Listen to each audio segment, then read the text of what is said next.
Bam. Bam. My peoples. My peoples. Welcome to another episode of Boxing for Breakfast, where you get your healthy dosage of sweet science early in the morning. You guys know what we doing, man. We talking boxing. We doing what we got to do. Now, look, man, before we start this thing off, let me just say, it's a beautiful day, my peoples. Don't really matter if it's hot, cold, raining, snowing, windy, wherever you at. If you're up right now and you breathing, God gave you another day, my peoples. Thank you, God. And let me give a shout out to everybody who already tuned in, who already showed love. Salute, Toy Mafia, Side, Underrated Will, in the building. The Rice Podcast, my peoples, in the house, Demon Ford. What's the deal, family? Fellas, interesting breaking news. Whoa. Richardson Hitchins and Berlanga signed with ZUFFA Boxing. Now, you guys know we have been talking about that. About, the rumors that have been going around and reports that Berlanga was talking to ZUFFA. And now it has happened. Where Richardson Hitchins kind of caught us by surprise. But this shows us right here once again that Dana White is legit. Dana White is legit. ZUFFA Boxing is legit, my peoples. To those who believe that they wasn't gonna do it like that, and ZUFFA is gonna be like a B league, and it's gonna be like a lower tier boxing thing going on. Nah, my peoples. And I said it from the moment that they signed Jai Opataya. Because you guys remember, that caught all of us by surprise. Nobody expected it. Nobody saw it coming. Boom! All of a sudden, Jai Opataya. And they going after fighters from every promotional company, which they know I already said that. Edgar Berlanga. He was a top-ranked guy. Now he on ZUFFA. You see guys from Top Rank going over there. You're going to see guys from Matchroom that's going over there. Jai Opataya, one of them. The letter M, salute, my brother. Bam. So we're going to be seeing fighters going from these different promotional companies straight up to ZUFFA Boxing, my peoples. That's the way that it's going down. Straight up. I just got to say, though, is this creating that other side of the street? Is this the look, right now, that's what it looks like. Like ZUFFA Boxing is their own side of the street, and they're building up, they're putting together a crazy roster, my peoples. You got to give them their respect. Got to give it to them. Remember, this is year one. This is the first year. And in the first year, that's what we're getting from ZUFFA Boxing, fellas. Come on, man. ZUFFA Boxing is for real, my peoples. In year one, we're witnessing the buildup.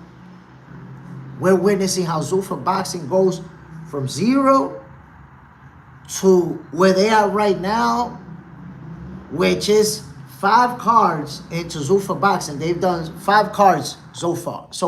5 cards. And you already see the names that they've been able to sign to ZUFFA Boxing. So we have to understand, not only are Dana White and ZUFFA Boxing here to stay, they putting together something serious over there. We have to see how this situation is going to shape up because, again, right now you saw Richardson Hitchins, but who you got on ZUFFA Boxing that you can match him up with? You're going to have to match him up with a nobody. The same thing with Edgar Berlanga, who you got to match him up with. So I think it's going to take some time before you see star versus star fighting on ZUFFA Boxing. But they working on it, my peoples. They building that. Don't get it twisted. The letter M. Edgar Berlanga is going to get a rude awakening and get beat up by a hungry fighter. Young Guns, salute family, bam. So I'm going to say this, the letter M. Edgar Berlanga, you guys know that I jumped off of that bandwagon a long time ago. I don't believe him. So I think that is what's going to happen. They're going to end up matching him up. Maybe not right away, but he'll end up fighting, one of their better guys. And he'll end up getting beat up. The letter M. After a year or two, the ranking will get adjusted and we will see who is the serious top crop of the fighters. And they building that roster, my peoples. They doing an amazing job. They doing it. They going hard. They pursuing fighters aggressively. So, you have to take this into consideration, my peoples. When ZUFFA Boxing first, announced that they're going to be not acknowledging the sanctioning bodies, that they're going to have their own belt and all of that stuff, that kind of put a lot of people off. Like, nah, man, that thing is not going to work. It's going to be, it's going to be good, but it's going to be kind of like Pro Box or Misfits or these other leagues that are not quite there yet as far as popularity goes. Well, look what we've already seen. ZUFFA Boxing signing Richardson Hitchins and Edgar Berlanga on the same day they announced those two signings. And you see the roster that they're putting together. You see it, my peoples. Look at some of the names of the fighters who already signed with ZUFFA Boxing. You got Jai Opataya. Now you got Richardson Hitchins and Edgar Berlanga. You have Connor Ben, Edwin De Los Santos, Rayo Valenzuela. You have Mike Sayo, who just won the other day. They putting together a deep roster, and they bringing in stars. And they bringing in young talent, fighters who in the future you can expect to be fighting for world titles. So Dana White is doing everything right to build up that brand. If you don't like ZUFFA Boxing, if you're like, nah, ZUFFA's no good, ZUFFA's no good, you have just already made a decision and you want to stick with it. But is ZUFFA Boxing bad for the sweet science? Is it bad or is it good for the sport of boxing? Hell no, it's good. How could we say ZUFFA Boxing is not good when we're seeing not just the roster that they're putting together, but the fights that they have already put up? Come on now. ZUFFA Boxing is giving us the goods, my peoples. The letter M, I thought they was gonna a ZUFFA show like The Contender. Remember that show? So that didn't cross my mind. I do remember that show. Maybe that's something that Dana White is going to do at some point. Do some type of tournament. They get more revenue. They make more money. That's probably already in the works. Maybe they're going to do a special series for Paramount Plus or something like that. You never know. Right now, their ranking system is on 0 because we're just starting off, right? And it's a whole brand new league. But as they say, la creme de la creme is going to slowly but surely stand out by winning and winning and winning.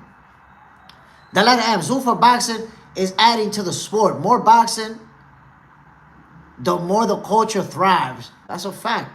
And then ZUFFA, you see that they're doing the Sunday fights, the Sunday cards. I love it.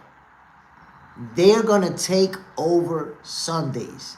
That was a smart move. You don't have to compete with most of the big fights which take place on Saturdays. You don't have to go head-to-head with them. You're on Sundays. And then us fans, we not mad at, getting fights on Saturday and getting fights on Sundays. And they're not happening at the same time, so we don't have to miss out on these fights to catch these. Young Guns, ZUFFA doesn't have 140 weight class. Guess Hitchins go to 147. I guess so. There you have it. Richardson Hitchins will be at 147 at welterweight. Look, we have to see how these things develop, because I think with time we might see ZUFFA make an adjustment to some of their rules, making some changes. Because you remember when Dana White first said that, they wasn't gonna recognize the sanctioning bodies, that meant that they wasn't gonna match up their fighters with people that are fighting for belts, or that are, fighting for on a sanctioned card, for sanctioned fights. But now, or afterwards, Dana said, no, we're going to let the fighters pursue their dream if they want to do that. So he kind of went back on that original statement. So we have to see how many different rules could end up changing. Clubberland, they got Berlanga. Oh, wait a minute, but they got Richards and Hitchins too. And little by little, my peoples, if you look at those fighters, Jayo Pataya, we're talking about a world champion. Richards and Hitchins, a world champion. Mark Magsayo, he's been a world champion. Edgar Berlanga, well, Conor Ben, we know what he can do. Efe Ajagba, he's a guy who has the potential to become a world champion. We're talking, Rayo Valenzuela has been a world champion. Come on, my peoples. Edwin De Los Santos is a fighter who we know the type of skills that he brings to the table. So they signing fighters left and right, my peoples. Don't get it twisted. The letter M. ZUFFA Sundays can be their legacy if they're smart about it. I'm telling you, that was a very good decision to put on their cards on Sunday night. That was good. You're not competing with other fights. Sometimes we see fights on Sundays, but for the most part, they'll take place on Saturdays. Especially when it's big fights, championship fights, that's for Saturdays. So Dana White and ZUFFA Boxing, they're going to take over on Sundays. That's going to be their day. They got that. They got it. And since we're talking about ZUFFA Boxing, let me just bring this up, my peoples. Conor Ben versus Regis Prograis is on the way. It's about to go down, fellas. Come on now. Come on, my peoples. I'm excited about this fight, although I think Regis might end up just getting pummeled brutally. But I'm excited about it because what if he proved me wrong? That happens. Just last weekend, a lot of us thought Wilder was going to get knocked out. And he got the dub. Our Regis was injured going in. I think I seen him with like something in his foot, some type of cast. I hope Regis Prograis is going to go into this fight okay. I hate it when they have an excuse ahead of time already. If he gets pummeled, I don't want to hear about no leg. The letter M. Maybe ZUFFA going to build toward a Ben versus Hitchins fighter after Prograis. Let's see. That's a possibility. And look, that's why earlier I mentioned the side of the street situation, because it makes me wonder, okay, if Conor Ben beats Regis Prograis, right? You guys remember that he was saying he was going to end up fighting Ryan Garcia afterwards. But Ryan Garcia's on Golden Boy, and Conor Ben might be on ZUFFA. Oscar De La Hoya is not doing no type of business with Dana White. Don't tell me otherwise. De La Hoya not doing business with no Dana White. So, is Conor Ben outside of the Ryan Garcia sweepstake now that he's with ZUFFA? Libra 809. Who you got when it comes to Xander versus Prograis? Boots. Okay. Xander versus Boots, I haven't made that prediction yet. I will be making it, but I'm not ready, bro. That's a tough prediction to make, my guy. But I'm going to make it, but I'm not there just yet. The letter M. Only White Oscar is doing this, Jay. I got Boats. Boots going to be the favorite going in. I'm telling you that right now. And when a fighter's the favorite, you know that most people are going to be rooting for them or expecting them to win. Who's going to be the favorite? You gotta expect that. Now, can Xander Sayas pull off the upset, shake up the world? Let's see. We're going to find out. I think there's going to be a very entertaining fight to watch. I think it is going to be competitive. Although both fighters have the power to hurt their opponent, both fighters can, you know, turn the fight into what they want it to be if they land that shot. We have to see. We have to see how this fight plays out. Which, by the way, since you guys are talking about Jaron Bruce Anderson, Xander Sayas, did you see the presser yesterday? In that press conference, you see the confidence in Xander Sayas. You can see that he feel comfortable. Standing right there in front of Bruce, smiling at him, letting him know what he's going to do and all of that. You know, this stage right now is not too big for Xander Sayas. And I like that. And, of course, Bruce is ready. Bruce is feeling like, well, I'm going to smoke this kid. I'm going to show him his levels to this. Bruce is out there to show him about the different levels. Xander is there to show him that he is what he say he is. He is who he say he is. So this is going to be a very exciting fight. You have an African-American fighter versus a Puerto Rican fighter. There's a lot of history there. There's going to be another installment of that series. And I'm going to say right now, man, whichever one of these guys win the fight, they're probably going to land on the pound-for-pound list. They're probably going to overtake Oscar Collazo, who's in the number 10 spot. And Collazo, he's a great fighter. He deserves to be in that spot. But, you know, this is going to be a very big win for either fighter.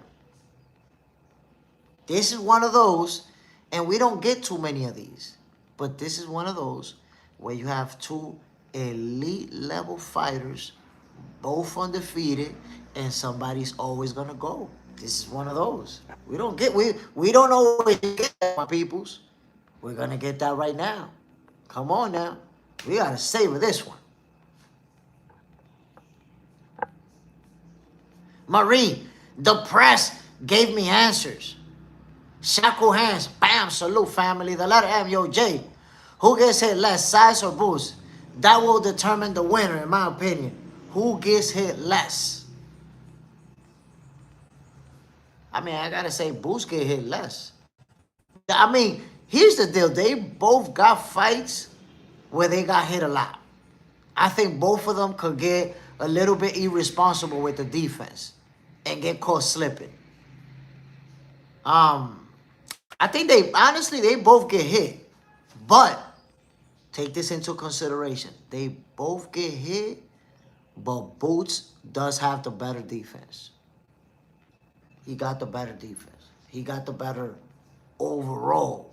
You know, if we look at the footwork, the head movement, the waist, the angles, Boots got the better defense. So, but they both get hit, to be fair. Marie, Boots says Xander got such a big head, he will never miss that dome shot. Yeah, I seen it in the press yesterday. They was going at it. They was going at it. On Rona, 1999, this is what boxing should be about. These are the fights we should want. Either or, they both going to love after this great scrap. I agree with you 100%. And I was saying in yesterday's episode of Boxing for Breakfast that this is the perfect time for Xander Sayas to take this fight. You know why? Because guess what? If he loses, by the way, shout out to everybody on Box Center 2.0 tuning in. Ghost watching some of y'all. Hit the like button. Stop playing games in 2026. I want to say this is a good time for Xander Sayas to take this fight because he's only 23 years old. If he loses, remember Canelo? When he lost to Floyd at 23, he went on a crazy Hall of Fame run and put together a crazy resume after losing to Floyd. Got a lot better. So if Xander Sayas happened to take his first L to Jaron Bruce Ennis, guess what? he moves up to 160 right away, grabs a title, and goes on a Hall of Fame run, just like Canelo Alvarez. Like, we're in 2026, so of course if he loses to Boots, there's gonna be a lot of fans who say, oh, he a hype job, he ain't all that, he a bum, he overrated. They always do that when an undefeated fighter loses. But Xander Sayers got that real talent. He got them real skills. So if he does lose, he's still gonna be able to have a great career moving forward. That's why this is a great time for him to take that fight. This L is not gonna define his career. And he's risking it. Like Xander Sayers beat Jerome Boots Ennis. Bro, he's shooting to superstardom right away. He on the pound for pound list the next morning. So he risking it. You got to risk it sometimes. We fight all night. There will be a clear skill and speed gap. This fight won't be close. Orona, salute to all. God bless. Salute, family. John Island, Xander in 3 times for Boots to get dead like Felicia Haney. Jermaine McPherson, first time watching. Salute. Salute, family. Bam. And yo, listen, Jermaine, give us your prediction right away. Since it's your first time watching, you got Jerome Boots Ennis or Xander Sayers pulling off the upset. Who you got, family? The letter M. Boo's gonna try some Neo Matrix shit, and Xander is gonna clip him. I can't wait.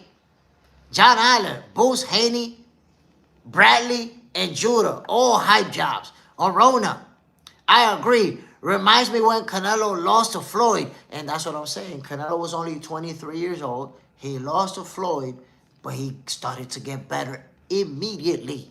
Lost to Floyd, the very next fight, he was way better. And he just kept getting better and better. And you see, he went on a Hall of Fame run. Hall of Fame run for Canelo Alvarez after losing to Floyd Mayweather. So we could see the same thing from Xander Sayers if he loses to Boots at 23 years old. Salute to everybody tuning in on Box Center 2.0. What's the deal, my peoples? HJ, hi, uncle. God bless you. Salute, family. Bam. Appreciate you dropping in. We talking boxing. Listen, my people. Listen. This fight right here, I honestly believe is going to be competitive. I really believe that Xander Sayers is better than a lot of fans think. Because I remember when people were saying, oh, Xander Sayers is the weakest link. He's the weakest guy, the weakest champion at 154. Meanwhile, Xander Sayers is the guy trying to fight Jerome Boots Ennis, and he's the guy who made it happen. The guy who made it happen, my peoples, is Xander Sayers. Gotta respect it. Gotta respect it. Orona, man, the whole boxing community surprised me because we haven't seen this since Floyd versus Canelo. See? And that's one thing that we don't get often enough. 2 young, undefeated, elite level champions going at it. We don't get that enough. We want more of it. You know, normally, and we're tired of it, to be honest. Normally, a 23-year-old champion like Xander Sayers, they got him cherry picking a bunch of easy fights. They got him fighting a bunch of easy fights, a bunch of guys that you never heard of. You know, they padding that resume up. Look, man, with Xander Sayers, I don't think any of us would have expected for him to be fighting no Jerome Boots Ennis. And that's exactly what we're getting. And by the way, I want to say this, and I said it before, Xander Sayers is a throwback fighter. He's an old school fighter with that mindset. Fight anybody. I'll beat everybody. He really felt like that about himself. And he's proven it. Really, really about that smoke. Y'all remember when Sebastian Fundora fought, not his last fight, before that, he won and Xander Sayers was there. And he tried to do a face-off with him and everything. So Sayers been trying to fight Fundora, been trying to fight Tim Tszyu when he was undefeated, been trying to fight Josh Kelly. He really trying to fight everybody. He's for real, my people. You got to respect the young gun. Clarence McClain, top of the morning. Salute, family. Bam. Queen, Boots has the better defense, but Boots take the most risks. I mean, I think both of them take risks because they like to fight on the inside. They like to trade leather, both of them. Ronaldo, good morning. There's 21, only 15 likes. Come on, my peoples. We still ghost watching in 2026. Hit that like button. We fight on TV. He is good, but he just doesn't have the speed or style to threaten Boots. The letter M, excuses. Just bang. Size will have no excuses. No, and look, I expect Xander Sayas to be the best version of himself. I expect Boots to also be the best version of himself. We're looking at 2 world champions, 2 undefeated world champions, 2 elite level fighters. So my personal expectations are that this fight is going to be competitive. My expectation, this is going to be competitive. This is going to be a real good fight. But I also understand the point of view of some people because that's been a narrative that Xander Sayas is the weakest link at 154. Well, we're going to find out. When he fights around Boots Ennis, people are really going to understand his level of skills. The letter Clarence McClain. Yesterday, both guys look ready. Seen it for myself. You see, when you see them right there face to face, they look ready to go. They, man, listen. In that presser, they look like they wanted to go at it right then and there. Jermaine McPherson, that's a true fact. Ronaldo, everyone think Boots have this on the bag. Don't be surprised. I'm going to keep saying this. Don't be surprised. Marie, that's true. Even Abdullah Mason, they also begin to move him the same way. You see? And we love to see it. We love when they take a young fighter. Okay, you him? You're gonna have to show us that then. And we're seeing it. Clarence McClain, smash that like button. Come on, my peoples. No ghost watching in 2026. Double tap that screen. Jermaine McPherson. I'm going B on this one, honestly. So, it's like I told everyone, Boots is going to be the favorite. So, I think the overwhelming majority of fans will side with Boots. But don't sleep on Xander Sayas. Don't think that he's just gonna go out there and get washed. He's not getting washed, bro. He really the truth like that. He that for real. Claymore Rain in the building. This will be more competitive than people think. It will be shout out to the boxer. Ooh, salute family. Bam, Claymore Rain is in the building, my peoples. Pugilism. It's gonna be a draw. Xander, a popular underdog and champion. Boots a popular favorite. Draw like Wilder Fury won and make the trilogy. Everybody wins. Honestly, I don't see a draw in this fight. It sounds interesting. I don't see it, man. I don't see a draw. I think somebody is going to win this fight. I think it'll be one of those that's very competitive and maybe in the championship round somebody takes it away. Or maybe before they get to that, maybe by the time they get to the 8th or the 9th, somebody's imposing their will, imposing their style. Queen, it's funny how much Xander is being associated with losing. I mean, the guy's never even taken a loss in his life. And people got it like he's going to get washed out there. Ronaldo, Jay, you call it. You must have the inside scoop. Because how you knew that Edgar Berlanga was going to ZUFFA? We need Jay to be on ESPN. I'm waiting, man. ESPN, The Zone. One of them, they're going to give me a call at some point. They're going to understand that I'm him. But I have seen little rumors, talked to different people, and there have been rumors going around about Edgar Berlanga going to ZUFFA. Now it's official. And it's crazy because now we see how big of a deal ZUFFA boxing is going to be. Ronaldo, Xander have good body shots. And he's going to be going to the body on Boots. But Boots is going to be returning the favor as well. Believe it. Believe it, my peoples. Clarence McClain, someone is going to get 2 black eyes drawn on their face. Look, my peoples. I got to say this. if you think about it, it's been some time that we spoke about this potential matchup. I think the first time I brought it up was probably 3 weeks ago. Probably 3 weeks ago around it. I brought it up and I said, if this fight happens, most fans are going to say, Boost is cooking Xander size. You're going to cook him. And we've seen it in the show. A lot of people saying, yo, Xander's going to get cooked because he's being considered the weakest link. The weakest link amongst the champions at 154. I'm telling you, my peoples, just like Claymore Reign said earlier, it's going to be a competitive fight, man. Y'all disrespecting Xander Sayers and what he brings to the table. Claymore Reign, Keith Connolly is the common denominator, ladies and gentlemen. Teo should be next. Ooh. Look, Teofimo Lopez, right now, he's kind of in the air after losing to Shakur Stevenson. So, and we spoke about that the other day, about him ending up on ZUFFA Boxing. We're going to find out. We're going to see. Jermaine McPherson, I think so. Daniel Negron, Xander got to show me something. Not like Stanionis, who did nothing to Boots. The letter M, Jay Smith on the zone. I can see you saying, I ain't like it. Cooking them on the show for gas and bullshit. Oh my God, yo. I think a lot of them dudes will end up being my enemies. Like, damn, this motherfucker cooking me on live TV. Put me on the zone, put me on ESPN, put me on Amazon Prime. Wherever you put me, I'm going to cook.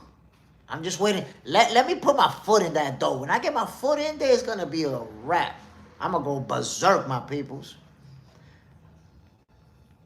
Underrated Will. Devastating blow, ladies and gentlemen. They ready for this. They ready for this real fight commentary. Yo, sometimes I'll be watching fights and the commentary be having me bored. Like the fight be more exciting. Like you excited about the fight, but the commentary like, damn, this motherfucker gonna put me to sleep over here. It's like he's not even watching a fight. Claymore Reign. How about fight, Jay Smith? Listen, if I could get a fight, Claymore Reign, you'll see me fighting on there too. Don't get it twisted, man. I'm dying to get a fight. The letter M. You would be good with Kellerman. You know, I think me and Max Kellerman will collide a little bit, but collide in a good way. I got a lot of respect for Max. I've been watching him for a lot of years. But lately, like after he signed with ZUFFA Boxing, with them people, he's been having some point of views that I feel like is not his point of view. It's more aligned with the company he's with. And he says some funny things here and there. So I think me and Max, you know, we have some real good conversations, some real good debates. But we'll collide here and there. 300. Pink King. I'm Puerto Rican. And I think Zayas ain't ready for Boots. I'm going to be honest with you, bro. A lot of us didn't think he was ready for this fight. A lot of us. You ain't the only one. There's a lot of people that's rocking with you on that one. But once they make the fight, it's a done deal. It's happening. It's happening. So now you have to assess how you think it plays out. But before they announced it officially, I said to myself, Xander don't got to fight Boots. He don't got to fight him. That's not his mandatory. He could go and do some voluntary title defenses. But he chose to fight Jerome Boots Ennis. You got to give him his credit for that. You got to give him his flowers. Whoa, my peoples. Greg Hackett in the building. GHBTV. Salute, family. Yo, Greg Hackett, if you saw the press conference yesterday, you seen him, man. Xander size, he looked like he ready for that smoke. And Boots, he's smiling at his face. Boots feel like, yeah, I'm going to handle my business right here. I think Boots is approaching this fight like, this is going to be my first big name that I'm going to put on my resume and I'm going to show out. I'm going to show them. All the naysayers, I'm going to show them with this guy. 300 Pinking. He a real one for that one for sure. Like, that's a big fight, man. That's a big challenge to take on. And it's funny because I told you guys before, if I myself was Xander's manager, me, I would have been like, we're not making this fight. We're not making this fight. If I'm Xander's size promoter, I'm like, we're not making this fight. We don't need you. The only way I'm fighting Boots is if he become the mandatory. And he's going to force the fight. Okay? If you're going to force the fight, then I'll go ahead and fight him. But if he's not mandatory, I'm not making that fight. Hell no. If I'm Xander's promoter. And what did Eddie Hearn say yesterday in the presser? The same thing that I told you guys a few weeks ago. I can't believe he's taking this fight. I would have never made this fight. I wouldn't have wanted to make this fight that he's taking it. So, Xander Science is showing us that he's about that smoke and he's daring to be great. And it's like I told you before. If he lose the fight, if he get his ass kicked at only 23 years old, he can still go on a Hall of Fame run. He can still go on and accomplish like crazy. Why? He's the same age Canelo Alvarez was when he lost to Floyd, 23. You lose to Boots right now, 154. You can move to 160, win another title right away. Now you're a 2-division champion and go from there. Keep accomplishing. A loss, if Xander decides to take a L, his career is not over. He can still have an amazing career, which he's already having that. Come on, my people. Libre, I just hope it's a good fight. Xander has cojones. Win, lose, or draw. He got my respect. Gotta respect him, family. You got to. Because that's a young 23-year-old fighter. At that age, we're used to seeing the cherry picking. We're used to seeing the easy fights. We're used to seeing, you know, the voluntary title defense over the guy that we never seen, we never heard of, who out there getting his ass whooped by everybody. We used to see that. Well, Xander Science is going for the biggest dog in Jerome Bruce Ennis. And if he wins, if Xander Science pulls off the miraculous upset and wins this fight, he's on the pound-for-pound list the next day. You dish out Jerome Boots and his first L, you're on the pound-for-pound list the very next day. And the stocks skyrocket. Now you're working on becoming a superstar. And the same thing with Jerome Boots and his. Now, remember, I'm telling you this ahead of time. If Boots win this fight, the Boots haters are going to say, yeah, he caught him young. He only caught him at 23. He only caught him when he wasn't, you know, mature. They're going to try to take that credit away from Boots. But nah, Jerome Boots Ennis is fighting a unified, undefeated world champion in Xander Science. Come on now. Side, that being said, I think he gonna get beat up. Pugilism. But have a lot to gain and nothing to lose. Claymore Rain.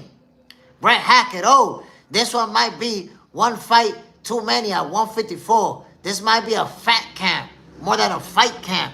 And since you mentioned fat camp, Boots actually told him that yesterday. Boots was like, yeah, you in fat camp right now. You're in fat camp. He told Xander to his face. And I want to point something out. About that, right? Xander Science says he was just in camp because he was planning for a fight. That he's not in fat camp. I want to point something out. Because Xander did have a little belly. Like in the midsection, he looked like he still got a few extra pounds, right? But of course, they're going to cut weight. They're going to make weight. So I want to address the fat camp reference. Something to keep in mind.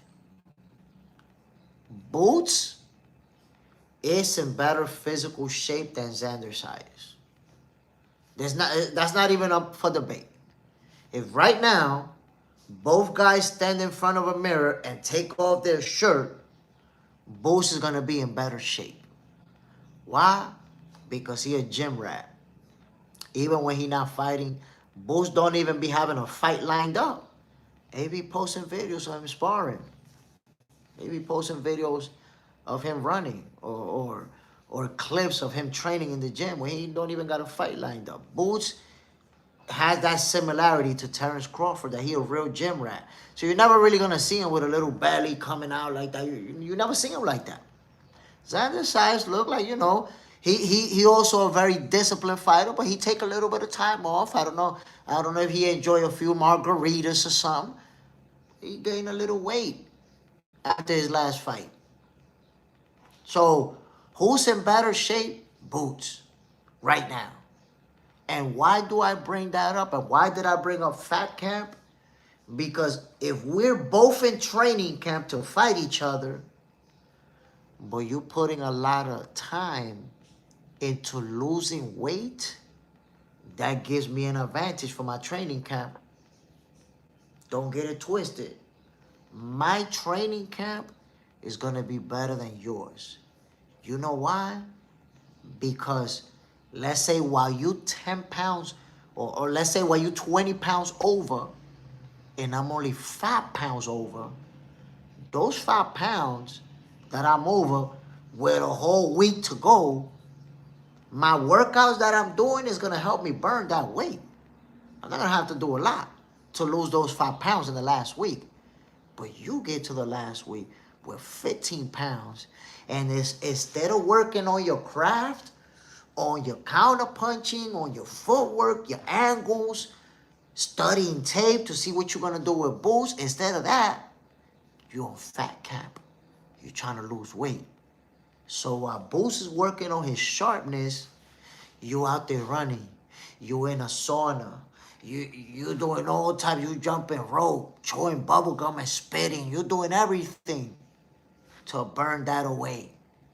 And then you get to the fight, and you're not the same. You're not. That happens a lot, by the way. And fighters just can't use it as an excuse. But you show up to the fight, pop dizzle, after losing all that weight. And even if you show up to the fight in great shape, right? You rehydrated real good, but you still did not spend as much time working on your craft as your opponent, because you was too busy trying to burn that weight off. So as far as the weight, Boots has an advantage because he's in better shape and he's going to spend less time trying to make 154 than Xander Sayas, which means he'll also be able to spend more time working on that craft, working on that game plan. Jermaine, Subway type stuff. The letter M. Pancita power. Sayas gonna hit him with the devastating blows. I mean, I expect Xander Sayas to put up a real good fight. And I believe, right now I can tell you, and I stand on that Xander has the tools and resources to pull off the upset. But he's the underdog. And I say he has the tools and resources to pull off the upset, but we all have to acknowledge and understand Jerome Boots has more tools in the bag than Xander Sayas. He got more. And that's in pretty much any category that you can look at. Any category. If you look at the speed, if you look at the footwork, if you look at the defense, Boots got him. They could be right there when it comes to power. When it comes to power, I think they're pretty evenly matched. But skills-wise, I think Boots got him on everything. That's the reality. Side, they're going to say he's green. That's exactly what they're going to do. They're going to start hating on Boots. Oh, he only caught him at 23 years old. Jermaine McPherson, he young. He could have a long career ahead of him. He could go on a Hall of Fame run, my G. If Xander Sayers lose to Jerome Boots Ennis, he could go on a Hall of Fame run right after that. Claymore Rain, box center. Do you think we can see an overrated Xander Sayers potential? Big lesson coming for an inexperienced champion. So this fight can end up playing out like Fernando Vargas versus Tito Trinidad. You remember that fight, right? So even though Trinidad gave Vargas a nasty stoppage at the end, stopped him brutally, but Vargas gave him hell. You remember Vargas dropped Trinidad and gave him a little adversity to deal with. So that could happen here, where Xander is really competitive, but then ultimately, the more skilled, experienced fighter does what he do. Jermaine McPherson, I totally agree with you. And it's, look, what I expect here is a fight where the young gun is there. He's dangerous because he really feels like he can beat this guy up, and he's not going to take no for an answer. And one thing about Sanchez, he take a shot. I seen him get hit with hard shots and keep it moving. So you're not just going to hit him and he's going to fold. Claymore Rain, box center, overtrained. That could be an issue with Xander Sayers. That could be an issue. If they don't know how to rest, how to use their rest days, how to recover, that could be an issue because he was already in training camp. And now you're going to go into the Boots training camp. And you know you got to let the body rest. You got to allow the body to recover. So hopefully they do a good job with managing the load for Xander Sayers. The letter M. Boots is the more slicker, versatile fighter, but Zay's potential is through the roof. He can apply pressure Boots never felt before. That's true. You see, that's the one thing about Xander Sayers, that he has the skill set to apply constant pressure. He has the skill set to make it a fight inside of the phone booth. And I think that's what's gonna be beneficial to him. I don't think he could beat Boots from the outside. Like we picking our shots from the outside. I don't think he can win that type of fight. So I think we'll see Xander Sayers applying pressure and making it an inside fight where we trading leather on the inside. Some guy just bought my tickets for the fight. Can't wait. Woo! Salute, family, and enjoy the fight. Enjoy it. The boxing advisor. Is it just me, or does Boots look like he's not as big as normally is between fights? He's in real good shape, bro. Boots been in the gym. He didn't gain a lot of weight. It don't look like he gained much. Xander Sayers look fat in front of him. So, staying in good shape.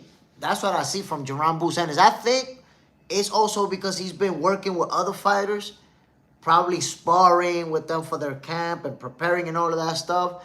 Been in the gym, so he didn't really gain much weight. Ronnie Bowie, do you think it goes 12 rounds? I think this fight has the potential to go 12 rounds. Anytime that you have two undefeated fighters who've both been world champions, it's hard to predict a stoppage. Obviously, Boots, Sanders, neither guy ever been stopped. So it's hard to predict a guy like that will be stopped. It's possible, but I think we'll be shocked. Especially if Xander Sayers knock out Boots, it'll shake up the world. I really don't see that happening, but when it comes to a stoppage, anything can happen in boxing, but I honestly don't see it. Right now, I haven't made my prediction yet, by the way. I haven't said who I think is going to win or lose. I haven't done it yet. I will. But I have to say, this fight right here is going to be just fireworks. I think a fight is going to break out early. I really believe it. I think Boots might try to apply pressure early, or Xander might say, let me show you what we got going on over here, and a fight breaks out. And we're going to see them trading some nasty leather.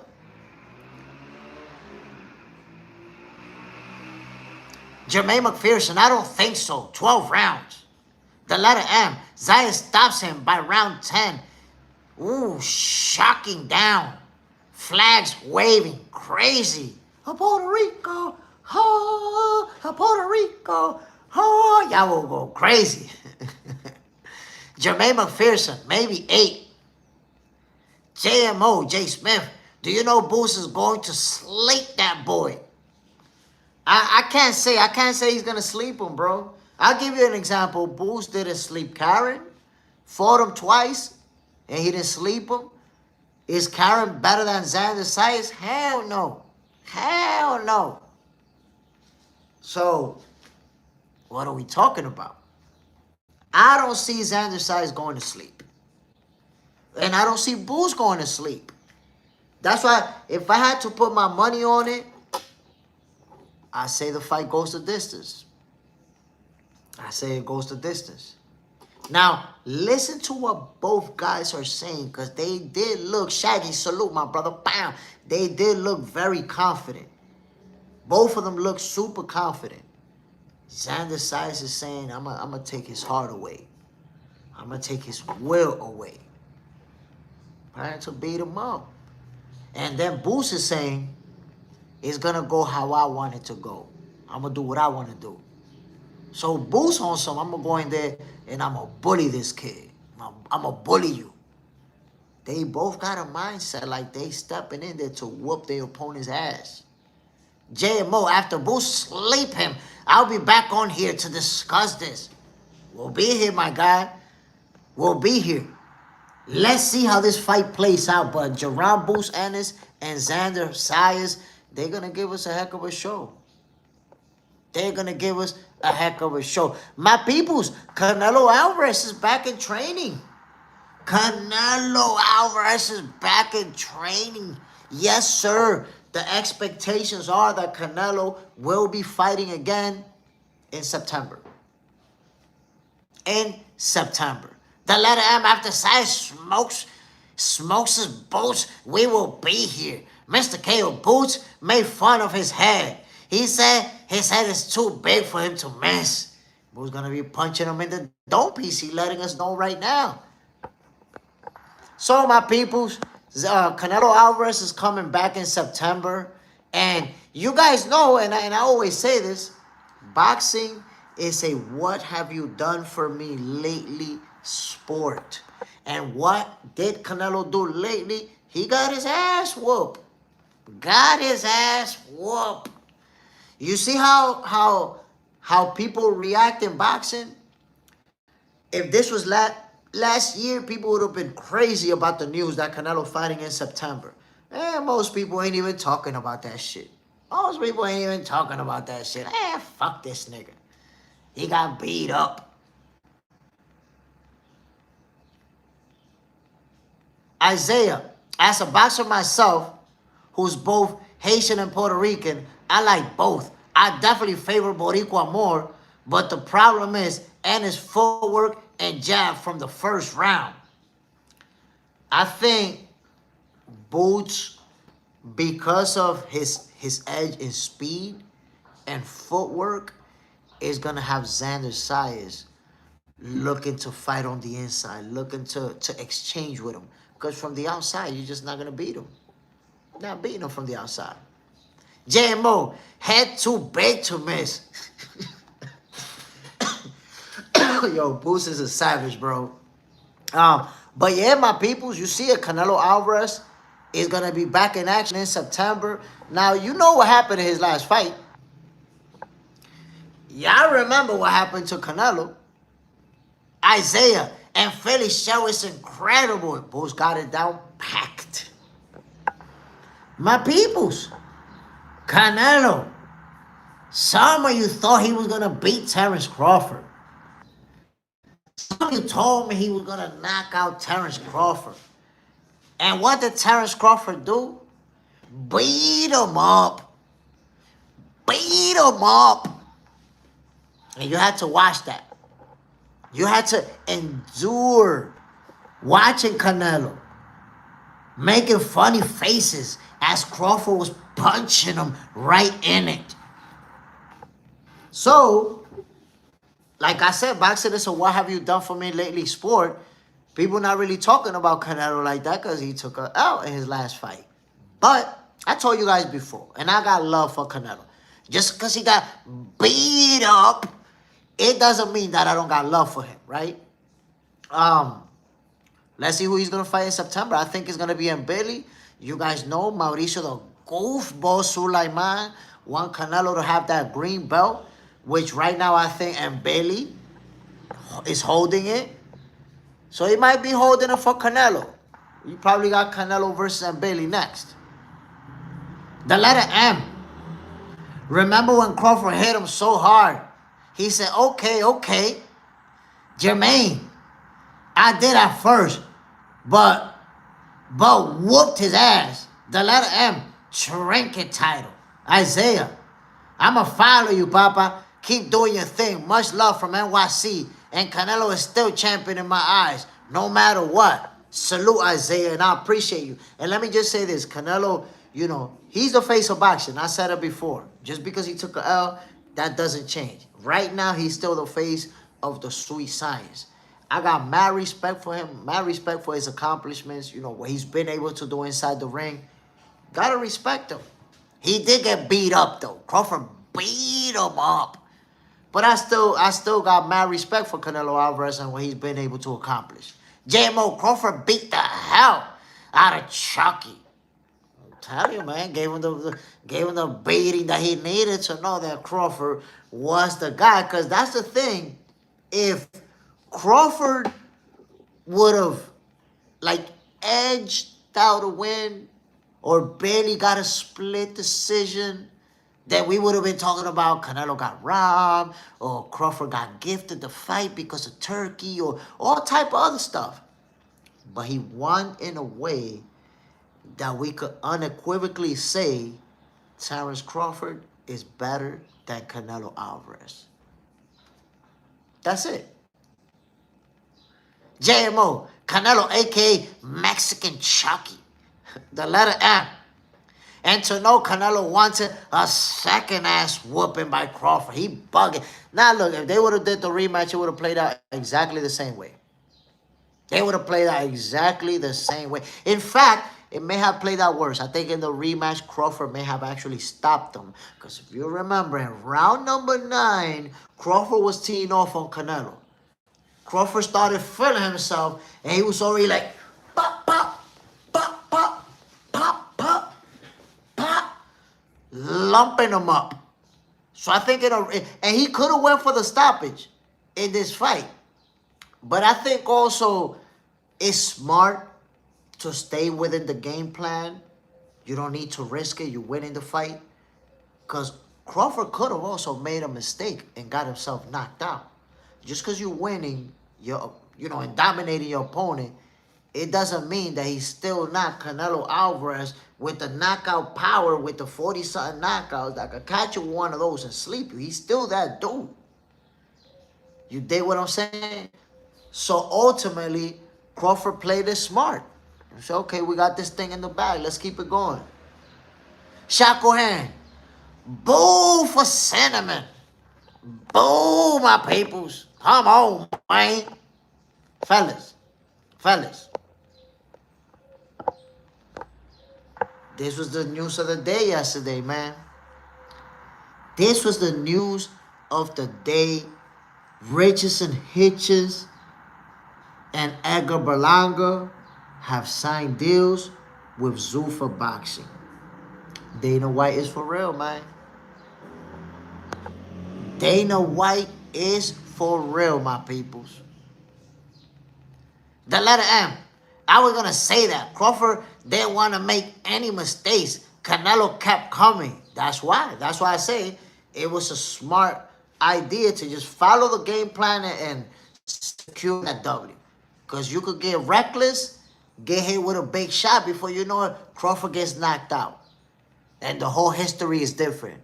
Now you got the haters saying, look, I told y'all Crawford is a hype job. He was only there for a payday. It would have been disastrous if Crawford would have lost that fight. Because he wasn't going to get a rematch. He was going to have to retire with an L to Canelo Alvarez. Or try to come back now so that he don't leave with an L.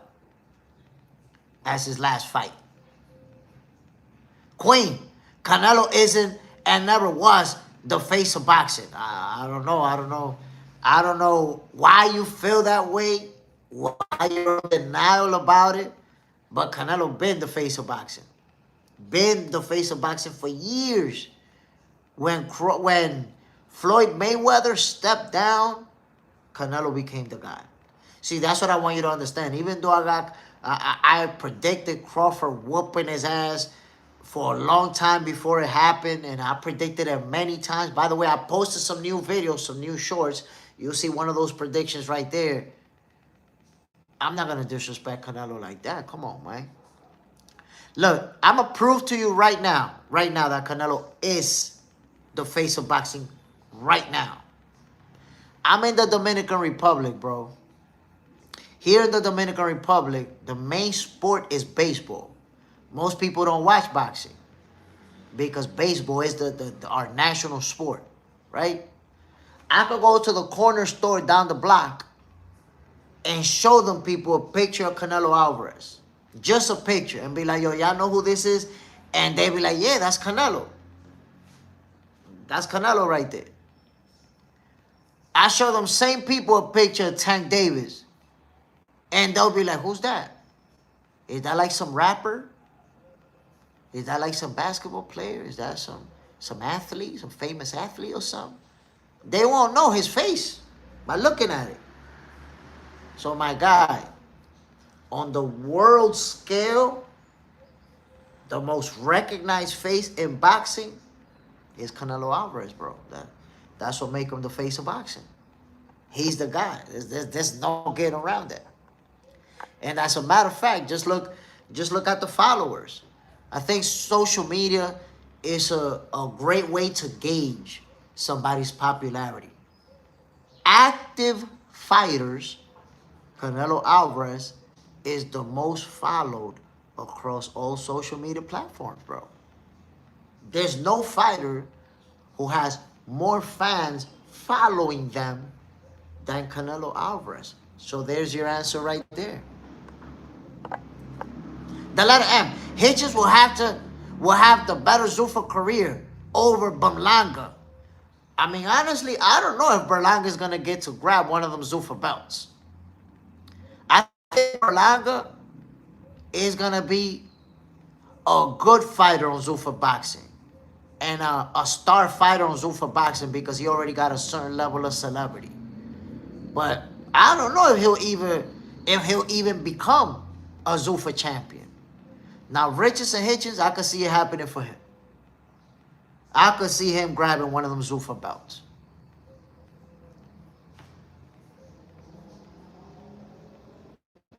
Mr. KO, Canelo was hitting Bud with some good shots. He caught him with some good ones. And Crawford ate those. JMO, that sounds crazy. Why would any boxer want to make mistakes in boxing? Sounds like haters. No, because the way that they frame it is that he could have went for the knockout and he didn't. He didn't knock him out. Like, why? It's about walking out of there with the W. That's what it's really about. The letter M. See, now I got to come back. Canelo was the recognized face. If he wasn't, please tell me who was. I mean, I don't... When somebody say Canelo's not the face of boxing, they just leave me wondering, then, who do you think is the face of boxing then? Mr. KO. But it's like Canelo punches had no effect on Crawford. They didn't. I mean, he felt them. You feel them. He got caught with some good shots that I know he felt them. But he can handle them. That's the point. He was able to take those punches. Remember when people say, oh, imagine if Gamboa hurt Crawford, if he wobbled Crawford, imagine what Canelo's going to do to him. Not a goddamn thing. That's what you're going to do to him. JMO, Canelo lost his status of the face of boxing with the steroid. I lost a lot of respect and people will pretend it didn't happen. I mean, but you have to understand, my brother, you're talking about your opinion on Canelo Alvarez, and it's reasonable. If you say, look, I don't respect him and whatever it is about the steroids, that's reasonable, JMO. But you cannot take your feelings, your personal feelings about Canelo Alvarez and put it on everybody else because everybody doesn't feel like you. That's what you have to understand. If you don't like him, that's cool. But just because you don't like him or you don't respect him, you could still say, yo, I don't like the guy. I'm not feeling what he did, but he's still the face of boxing. You can still acknowledge it. He's still the face of boxing, my guy, because for him to not be the face of boxing, it would have to be somebody else. Who is it? Who is it? Number 4, Berlanga is food for ZUFFA. Oh, man, he's going to be food over there. I feel like he's going to be food. I feel like with Berlanga, they could get him some easy fights to keep him winning on ZUFFA. Or they could do what they've been doing and put him there with some dogs, and he gonna end up losing. He's going to end up losing. Berlanga's going to be a regular ZUFFA fighter. Unfortunately for him. Shakur Hands, Cinnamon Toast Crunched. He ain't ready for Bud. He never was, never will be. Anthony Jones, the Mexican Monster, is the face of boxing. Bro, the Mexican Monster is on the short list of fighters who has the potential to become the face of boxing. He's not the face of boxing right now. His level of popularity is nowhere near where Canelo's popularity is at. Remember, the face of boxing, that title goes to the most popular person in the sport. Benavidez has the potential to become the face of boxing. He has the potential. But now, my peoples, don't speed up on that. He's not there just yet. And just to give you the names, I told you these names before. The guys who are in the race to become the next face of boxing after Canelo Alvarez: Shakur Stevenson, Devin Haney, David Benavidez, Jerome Bruce Ennis, and Tank Davis. Those 5 right there that I just named, the next face of boxing is going to be one of those guys. Unless Xander Sayers beat Jerome Bruce Ennis. If he beat Boots, he's also going to jump in that list of the guys that's trying to be that next face of the sport. Young Guns, I personally don't see a face of boxing today. Jermaine McPherson, Tank is the face. I still like Manny Pacquiao. Manny Pacquiao. The face is GTD. Nah, yeah, he definitely not the face of boxing. You see, you're Tank Davis fans, and that's one thing I give it to Tank Davis fans, are super faithful to Tank. But Tank, there is not one single number that you can show to say that Tank is the face of boxing. Tank don't got the most followers. Tank don't make the most money. Tank don't got the best resume. Tank don't have anything to make him the face of boxing. He's popular, and only his fans feel like he's the face of boxing. If you ask Tank Davis fans, he's the face of boxing. But if you ask the whole world, nobody else sees Tank as the face of boxing. Nobody. Nobody sees Tank as the face of the sport outside of Tank Davis fans. And it doesn't work that way. You can't be the face of boxing because your fans think you're the face of boxing. Doesn't work that way. You see, Canelo's not the face of boxing because his fans think he's the face of boxing. He's the face of boxing because people who don't even watch boxing know Canelo Alvarez as a star boxer. That's what makes him the face of boxing. Tank Davis is not even close to the level of popularity that Canelo Alvarez achieved. Not even close.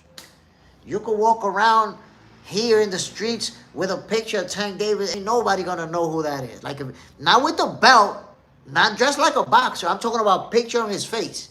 You take a picture of Tank Davis' face and you walk around in the street, ain't nobody gonna know who that is, bro. You're not the face of boxing like that. You're not the face of boxing because your fans think you are. You're the face of boxing when non-boxing fans become your fans. Let me give you another example. Floyd Mayweather. Floyd Mayweather has fans who can't name you a single opponent that he beat. Who can't tell you nobody in his resume. Who can't tell you what division he fought in. That's what make him the face of boxing. That's what make you the face of the sport. When casuals and people who don't follow the sport, like, let me give you another example. Michael Jordan with basketball. There's people who never even saw Michael Jordan play, bro. Never even saw him play. But if you show that picture of MJ, they're going to say, oh, that's Michael Jordan. Young Guns, salute, family. People are going to say, yeah, that's Michael Jordan.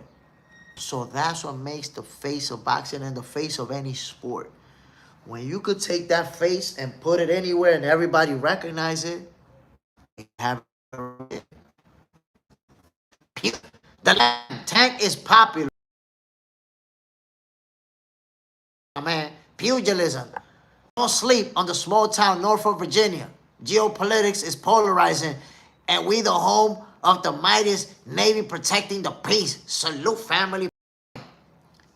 Anthony Jones, why did Haney run from the fight? And I gotta say this. Look, Jermaine McPherson, let me put you on the spot real quick. You said that you don't respect Canelo no more because of the steroid thing. But you seen Tank Davis on video dragging a girl by her hair out of a basketball court. You probably saw the video of him in the strip club dragging the girl downstairs. You know the allegations. You know that he's been arrested for beating chicks up. And you respect him. So you don't got respect for a guy that you think did steroids because supposedly he was, he was cleared in that. But it doesn't matter what we believe. It's not about what we believe, right? But you're saying, I didn't say that, but okay, you didn't say that. But you say you don't respect Canelo because he cheated, and then you're saying that Tank is the face of boxing. So you're obviously not keeping the same energy for Tank Davis. You didn't say, well, I don't respect Tank Davis because he hit a couple of girls and he locked up for girls and he been in videos putting hands on women. You didn't say that you didn't respect Tank Davis for that. You see? So you're right, you didn't say that. It's not about what you didn't say, it's about what you said about Canelo that you didn't say about Tank. See? With Canelo, you don't like him, so you look for a negative angle. Boom. That's it. You got something on Canelo. You got something for the time. That's it. You can hold on to that. But for Tank, yeah, Tank is the face of boxing. You forget about the things that you could also pull up on Tank Davis to say you don't respect him. Jermaine, I didn't say that. I respect Canelo. Clifton Dennis. One is as a man and one is as a fighter. It's a little different. Jermaine McPherson. But I'm a GTD fan for real, for real. No, and I feel you, Clifton Dennis. But the point is that respect is something that you kind of put a border on wherever you want to have it. So you can say, hey, I don't respect this guy for this, but for that, I'm going to look away. That don't got nothing to do with me. So you kind of could easily pick and choose what you want to respect and what you don't want to respect, or what you want to point out and when you want to look away. And in reality, it's about, if you're going to point at this guy for something that he did that's wrong, then let's point at everybody for stuff that they did that was wrong. Because ultimately, everybody will get caught slipping. Jermaine McPherson, I never disrespected him. No, I don't know if it was you. Maybe it was somebody else. But I did see somebody say, yo, I don't respect Canelo ever since this happened. So it's like, wait a minute. If you don't respect Canelo ever since this happened, how many other fighters do you not respect ever since they had a situation? Claymore Rain, athletes will forever be guilty of maximizing all their avenues to be optimal against their contemporaries. The line between even superhuman and optimal performance will always be toed. And since you say that, I want to point out that when it comes to performance enhancement drugs, we really don't know who's been guilty, who hasn't been guilty, who just never got caught, we really never know. You know, there's always going to be a certain level of deception. There's always gonna be, look, there's gonna be people who use shit and just don't get caught. Simple as that. And you don't know who's who. You don't know what's what. That's the reality.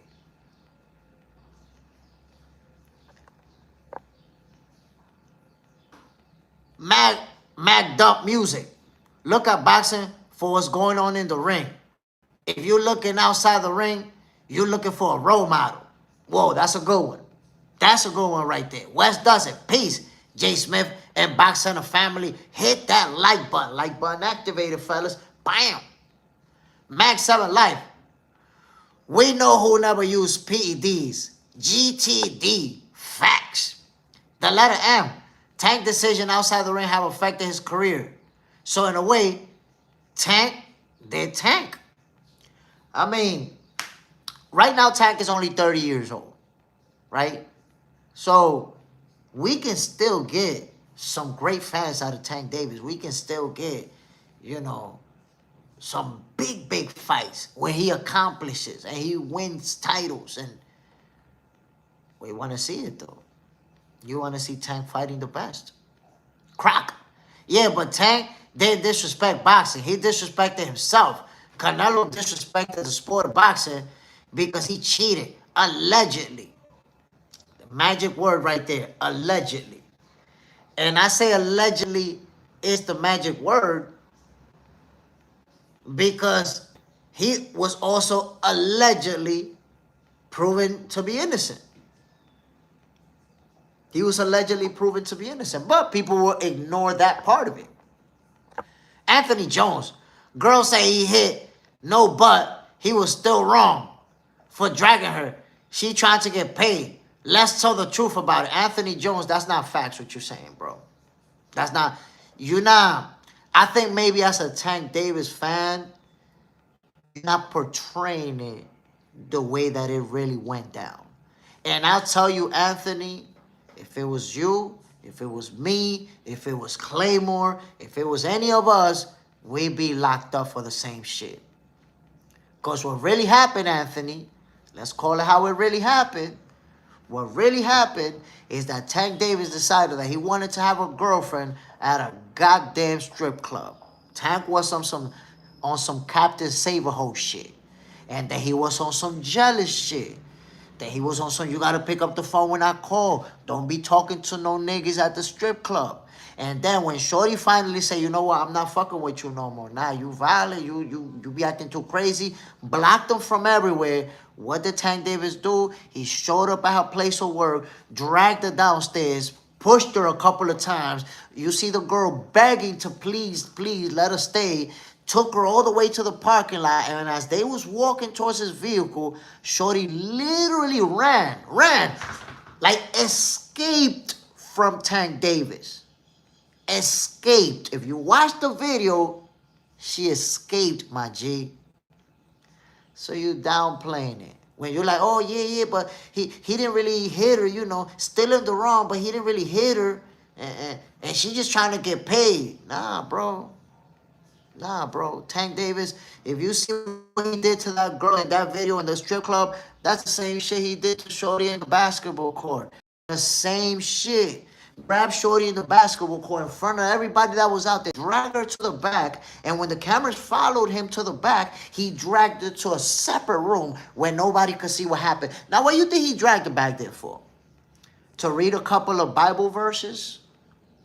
To pray together with her? So, you know, Tank has a history of dragging women around and taking them out of view where nobody else could see them and what's going on. So let's not downplay like, oh, yeah, it's just a girl trying to get money. Nah, it's not just a girl trying to get money, family. You're not telling the truth. You're telling a Tank Davis fan biased point of view. What Tank Davis been doing, you, me, all of us would have been locked up. Would have been in jail. Claymore Rain. If you've been caught, you ain't been cheating. If you ain't been caught, that's right, you ain't been caught, you ain't been cheating. But ultimately, Tank was fucking with a girl from a strip club, man, and made that his girlfriend. That was mistake number one right there. You want to make a girl from a strip club your girlfriend? Please. That's some old Captain Saberho shit. Clifton Dennis. We never who's used, so it's only right to address the ones who get caught. That's facts. West does it. All the boxing insiders always say, your favorite boxer is probably juicing. Like how we always find out 20 years later, all those Olympians who confess at 50 years old. There's a lot of people who confess after they leave the sport. Jermaine McPherson, Tank versus Stevenson. I mean, that's a fight we all want to see. But Tank is ducking. Tank is ducking. Tank is ducking. That's the reality. Max 7 Life. The video showed he didn't punch her. Max 7 Life. What do you mean the video showed he didn't punch her? No, I never said that he punched her. You think because you didn't punch her, it's okay? You think you can show up to a woman's place of work and drag her outside and make her go outside? Don't you know that's kidnapping? Don't you understand that? Max 7 Life, if you go to a girl's job and you tell her go outside, she says, no, please, no. You like, no, go outside. She's like, no, please. And you make her go outside. Don't you know you go to jail for that? You think you had to punch her in the face so you could get in trouble? Like, no, but he didn't punch her in the face. No, he only dragged her downstairs and forced her to leave her place of work. Like, y'all gotta, look, Tank Davis is fucked up in the game because of y'all. Unfortunately, because fans like you make Tank think that it's okay to do that shit. It make him think that it's normal that you could grab a girl from basketball court, drag her out in front of everybody. My fans are going to defend me. My fans are going to be like, but he didn't punch her though. So he do all that dumb shit because fans make it seem like it's okay. Max 7 Life, you cannot go somewhere and drag a woman outside. You cannot go to a basketball court and drag a woman outside in front of everybody. And when people do that, the police, the judge, the jury, they not going to say, well, he didn't punch her, though. He didn't punch her. Nobody's going to say that. But Tank Davis fans. Tank Davis fans, the only one I see, yo, on social media. Yeah, but he didn't really punch her, though. And I really seen that he didn't really. Forget about what you think he didn't do. Look at the video and see what he did do. The man is over there damn near doing a kidnapping on camera. And you're like, yeah, but he didn't punch her, though. Come on, man. Y'all got to stop doing that. You guys are enabler of athletes doing dumb shit because you try to defend them like that. Talking about, he didn't punch her, though. Come on, man. The letter M. Tank failed for finding love in the club. Come on, man. I'm telling you, that was a Captain Saberho move. The bottle service girl, that's your girlfriend? That's the girl that got you blacking out? That got you chasing her around and doing some kidnapping shit? Come on, man. Max 7 Life. When he dragged her, she was in front. It doesn't matter where she was in front, bro. You see the video, even when they get to the staircase, he pushed her from behind. Like, he literally making her go leave her place of work. What are you not understanding that you can't do that, bro? You can't manipulate people and move them around like they're an item, like they're a slave. They go on their own will, and if they don't want to go, they shouldn't have to. You're missing that main point, bro. Sammy Chiba, Shorty was running for her life in that video. Like, yo, this man watched Tank Davis, watched that girl escaping from Tank Davis. Escaping. And you sit over here talking about, yeah, but he didn't punch her, though. Man, you don't know what Tank Davis was going to do when he get in that car and get her out of there. What you think he was taking her for? Clifton Dennis. Shouldn't it be levels to assault? I mean, look. He's going to get an assault charge off of that. If you grab somebody and you force him outside, that's an assault. He's on video assaulting her. You see in the video, there's a part that he's behind her and he kind of pushed her forward. He's on video assaulting her. The part about the kidnapping, that's where it's going to get iffy. Because they trying to say, no, but she was going in her own will, but he's on video pushing her from behind. She's on video begging, please, please, let me stay, let me go. She's literally begging. And then how did she go back in? By escaping. This girl's on video escaping, running for her life. Being taken against her will. That's called kidnapping. We're going to see how this thing is going to play out. Anthony Jones. I seen some of the tape. I'm telling you. You see the tape. You can see that the girl is being taken out of the place against her will. It's called kidnapping. That's what that's called. Kidnapping, my peoples. Richard Sullivan. It's tender D. That's what we call it in the hood. Oh, shit. Then that tender D is going to be tender kidnapping charges. The letter M. This is on camera. Imagine what Tank does behind closed doors. You see, that's the thing.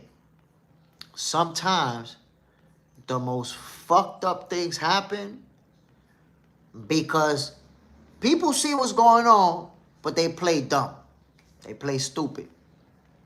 We didn't see no proof on the video.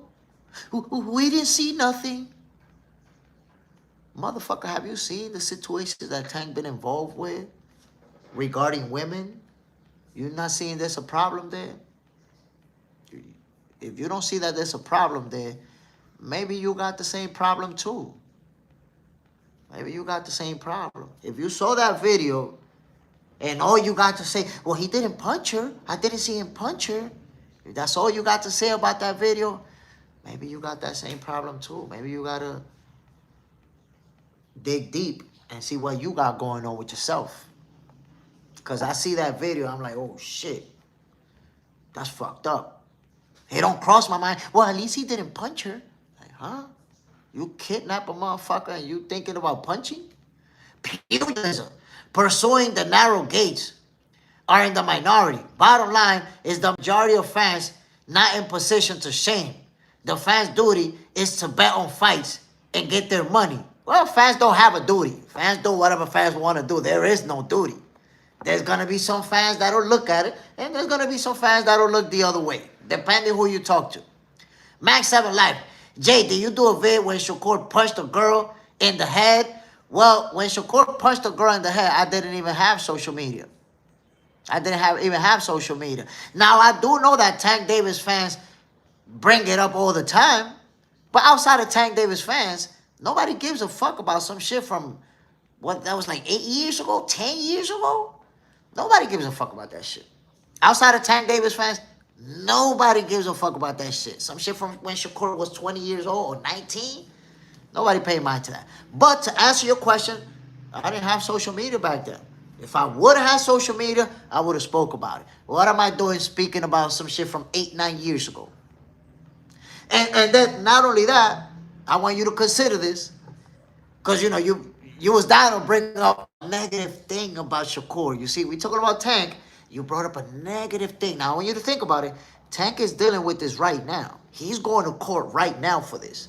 You're bringing up some shit from Shakur from 8, 9 years ago that's in the past, in the background. Shakur's not dealing with that no more. And then not only that, how many times Shakur been involved in that type of situation? One time. We haven't seen Shakur fighting all over the place. Shakur doesn't have, he's not known for going around getting into fights in the streets. So why would we be talking about it? Why would you be talking about it? Because you're a Shakur hater, right? As a Tank fan, you by default become a Shakur hater. But who the hell is talking about Shakur fighting 8 years ago in the street, 9 years ago? Nobody but Tank fans. Nobody's talking about that. It's just something for you to bring up. But look at the difference. Shakur got caught on video one time in a fight like 8, 9 years ago, and you still bringing that shit up. And Tank Davis already in 2 separate videos dragging women around. Dragging a woman out of a basketball court. Dragging a woman now from her place of work. Tank has been arrested multiple times for assaulting women. There's women who post. Like, what are we talking about? What are we talking about? You really want to compare Tank legal troubles versus Shakur one fight that he got into? And look even how you frame it. You say, when Shakur put the girl in the head, Shakur punched a girl in the head. It was like 4 people there throwing each other, and the girl was throwing punches, and she got mixed up in the shit. But out of that scuffle, the only thing, that scuffle from 18 years ago, the only thing that you mentioned, Shakur punched a girl in the head. That's all you got going on. That's a one-time situation. Nobody talking about it outside of Tank Davis fans. But Tank Davis is not a one-shot deal, my G. Y'all keep wanting to ignore the problem that Tank Davis got with women and the problem that he got with his controlling his behavior around women. Shakur don't got a behavior problem. If you want to keep bringing up some shit from 8, 9 years ago, we could do it. But Shakur's not known for having a behavior problem, a behavior issue. Tank Davis is. At this point, he already shown a pattern of constantly having problem with women, of getting physical with women. He's shown a pattern. How can you compare the two? Bad comparison. Sammy Chiba, you can't just grab women by the back of the necks. That's assault, fam. I mean, that's easy. Tank is on video assaulting this woman. Recently, he's on video assaulting another woman. So what do Tank Davis fans got? Well, 8 years ago, Shakur got into a fight and he hit a girl in the head. 8, 9 years ago, he never been in trouble again. He not known for that. But we just gotta keep rehashing that as long as we can. How much can you rehash that? The next time Tank beat a girl up, you're gonna bring that up again. Oh, but remember 10 years ago, Shakur, remember? You can't keep rehashing that for the rest of your life. Queen, don't cape for Tank's TV. Dennis Moore, you a weirdo talking about another man's business with allegedly news. Tank is the face of boxing. No, you're a weirdo for calling me a weirdo over a celebrity athlete. You definitely a weirdo. Take a 24-hour break, man. Come back with less weird shit tomorrow. Weirdo. Jake is in the house. He needs to pay the price regardless of what anyone of fans say. I mean, that's the reality. That's the life that we live in. You fuck up, you pay the price. But fans, they think, and I'm not one of those fans. I'm not one of them. But you have these extremist fans who they think that their favorite celebrity can do no wrong. So they're going to defend them no matter what. No matter what, I'ma fight for him. Well, fight for him if you want. He don't give a fuck about you. And you look like a goofball. Wes does it. All you got to do is imagine if that was your daughter. Then it becomes clear. You see? All them goofy-ass Tank Davis fans, they don't ever imagine that, though. They don't ever imagine, what if that's your daughter? What if that's your sister? What if that's your mom's? Then how you going to feel about it? It's gonna feel different, right? The letter M, if you move a person, even from left to right, 1 step, it's a kidnapping charge. Force against a person's will. I mean, how people even watch that video and try to justify it or try to defend it or try to downplay it? Come on, I know. That's what makes somebody a tankomaniac. You're a maniac. Maniac. Like, I could, look, and I've done it before. You could be my favorite athlete. But if you do some fucked up shit, I'ma say you did some fucked up shit. You fucked up. You wildin' out. I'ma say it. But Tank Davis fans, they won't acknowledge that he did something wrong. They'll just be like, he didn't punch you in the face on the video, though. He didn't do anything. God damn, you watch that video and say he didn't do anything? You got to look at yourself in the mirror. You got some digging deep to do. You got some issues. Clifton Dennis. It kidnapping, but most juries were reduced after see the video like they actually did. I don't know, bro. Like, Clifton Dennis, I don't know how you see it like that. The jury's going to see this girl running for her life, running to save herself. That's a bad video, bro. That's damning. What you think the jury's gonna... You think the jury... You see, that's the thing. You think the jury's gonna look at that video and be like, well, at least he didn't punch her in the face. They're not going to put together a jury panel of tankomaniacs. They're going to put regular people. Sometimes they're not even boxing fans. And what they're going to see is a man aggressively forcing a girl to leave her place of work, forcing her to go to the parking lot, and the girl escaping. That's what they're going to witness. I don't know what in that video makes you feel like the jury is going to bring it down. That's not a really good video for Tank Davis, bro. Claymore Rain, these guys are cooked. Box Center is sad. These so-called men exposed the fallen state of our community. Absolutely no discernment. This was public image behind doors. I mean, bro, I think this is part of the mentality while the culture is fucked up. While the culture is cooked. Because all these little things that we men do that are wrong, then other men should always highlight that. We should always say that you're wrong for that. But instead of that, we decide to take sides. So then there's a lot of men who see this guy's wrong, but they jump on his side and start saying, well, at least he didn't do this, and at least he didn't do that.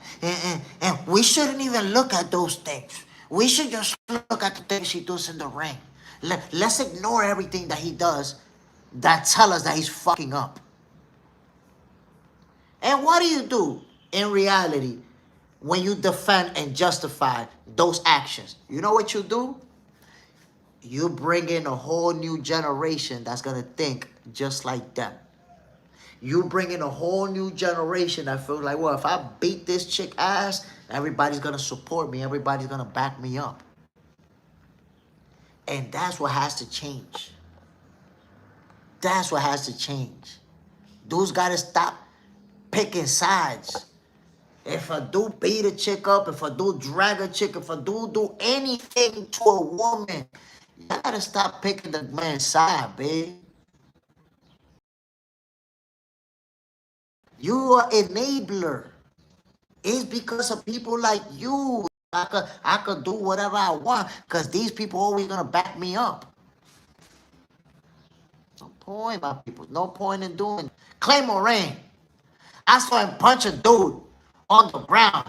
I didn't see him punch a woman.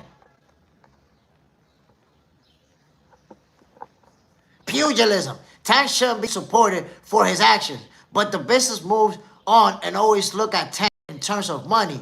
It's a wicked game. It is. It is. It's a business. But ultimately, and I get it that people will look the other way because there's money to be made, but ultimately, this whole came out, right, because of the people that don't respect Canelo Alvarez because he popped dirty, but they respect Tank Davis. Meanwhile, Tank Davis out there beating women up. If you don't respect Canelo over steroids, how the hell you respect Tank Davis? You shouldn't respect him either then. You should have that same energy. Like, damn, this dude out there beating women up. I don't respect that. Queen, wife, mother. If you're justifying Tank's behavior, you have thoroughly been effeminized. If you're justifying, I mean, I don't know why would somebody justify the behavior. I'm not going to say justifying the behavior means you've been feminized.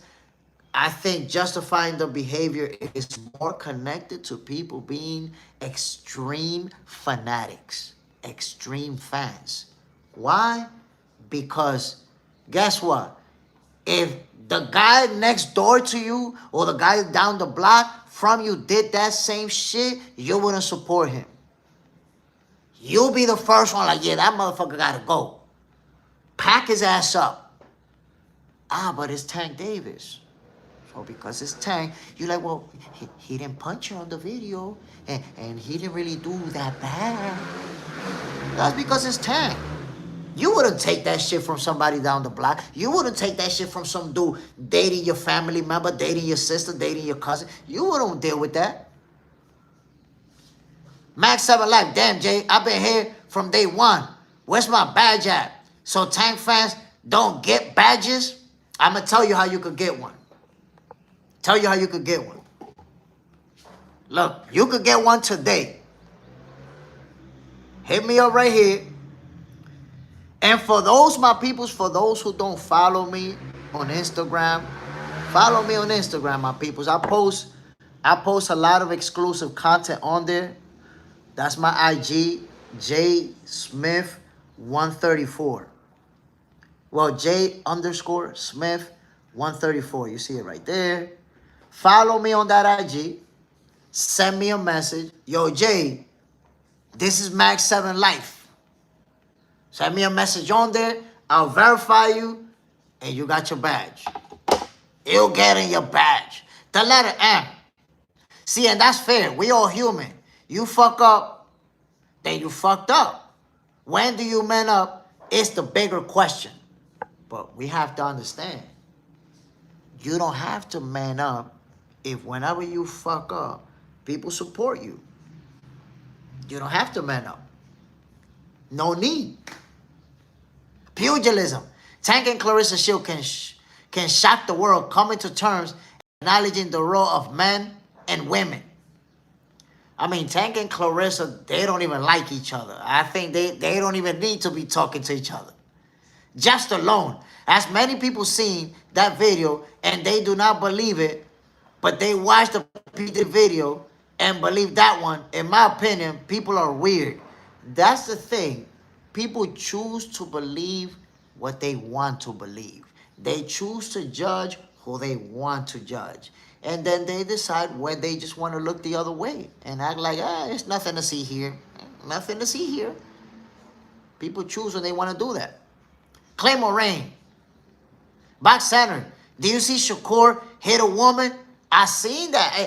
And look, I think it's hilarious, Claymore Rain, that so far, every time Tank Davis had been in a situation with a woman, people bring that up. That shit happened like 8, 9 years ago. If I'm not mistaken, Shakur was like 20 or 19. And that was I'm going to say that was an isolated situation, because before that, he never been in a situation like that, or after that, he never been in a situation like that. And the thing is, Claymore Rain, he was hitting the guy. And I think there was a moment where the girl was jumping in and his arm did hit her. But there was never a moment where he was actually hitting the girl. You see, I don't think he never actually hit the girl. But you see how they categorized it. Punching women in the head. But he didn't actually look at the girl and punch her. That never happened in the video. He was trying to hit the guy. The guy went down. He was trying to hit him. The girl tried to jump in front of him swinging. And that's how he may have actually, because it's not clear that he hit her. But his arm, his wailing around may have actually touched her. But he never actually punched her. He never did. But again, Claymore, that's an isolated incident that took place 8, 9 years ago. There's no need for us to even be talking about it. There's no need for us to even be talking about it. Right this very moment, Tank Davis is out on bail because he damn near kidnapped a girl out of her place of work. That's going down right now. We really gonna let Shakur Stevenson haters make the topic of conversation some shit from 8, 9 years ago? That shit is delusional. Then if 3 months from now Tank Davis punch a chick or kidnap another chick, then Max 7 be here. Yeah, but y'all remember when Shakur hit that girl all those years ago? And every time Tank Davis does some new shit, but y'all remember, they're gonna keep rehashing the same thing over and over. And it's like, come on, man. Come on. Max 7 Life. That happened 8, 9, 10 years ago. How many times are you going to bring that up? You got Max 7 Life, you're going to find yourself bringing that shit up for the rest of your life. You're going to bring that shit up The same way y'all, remember how y'all kept bringing up, if Gamboa hurt Crawford, imagine what Arrow's gonna do to him. It ain't do shit. It ain't help Arrow.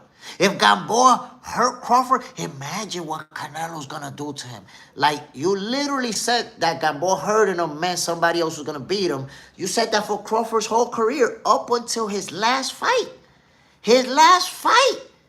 Y'all was still like, yo, if Gamboa hurt him, imagine what Canelo's gonna do. Last fight, y'all still was doing that. So with Shakur, Max 7 Life, you're gonna be doing that. You don't realize how goofy it is. Every time Tank Davis do something, yeah, but remember when Shakur punched a girl 10 years ago? How many times can you rehash that? Nobody but you remember that shit. Nobody talks about it. Nobody posts about it. It's just you bringing it up over and over. Every time Tank Davis fuck up. Ronaldo, once Tank get past this, he has to fight Shakur and everyone else. At this point, he's almost as much a liability as he is a cash cow to boxing. So I'm going to say this.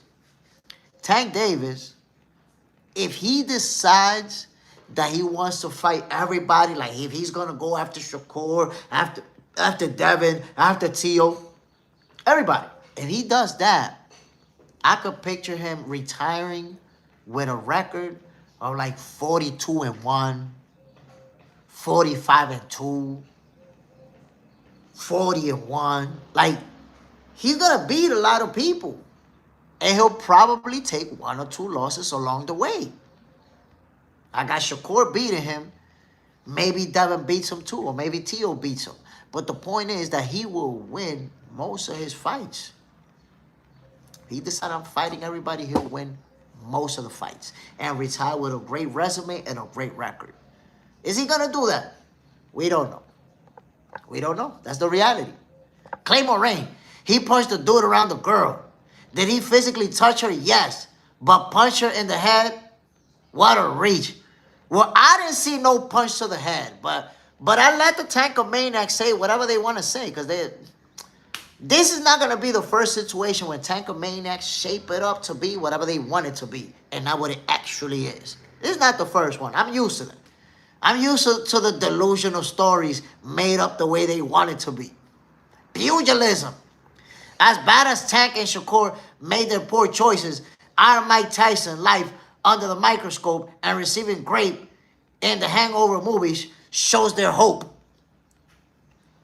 Flip mode. You know they say something that you do will follow you for the rest of your life. I guess that's true. The letter M. Tank is young. He needs help. And I hope he finds peace and changes. Grow as a man and take accountability. Start now. So I'm going to say this, the letter M. For those talking points, Tank is not young. For a fighter, he's young. 30 years old, you're in your prime. You're young. But for behavioral issues, to be hitting girls and to be getting in that type of trouble, you're 30 years old. You're a grown-ass man. You know better. There's a reason why you drag them outside of the camera views. You know better. But it leads to the question. If you grab this girl in front of all this camera, look, basketball court, when Tank Davis dragged the girl off the basketball court, that place had mad people in there.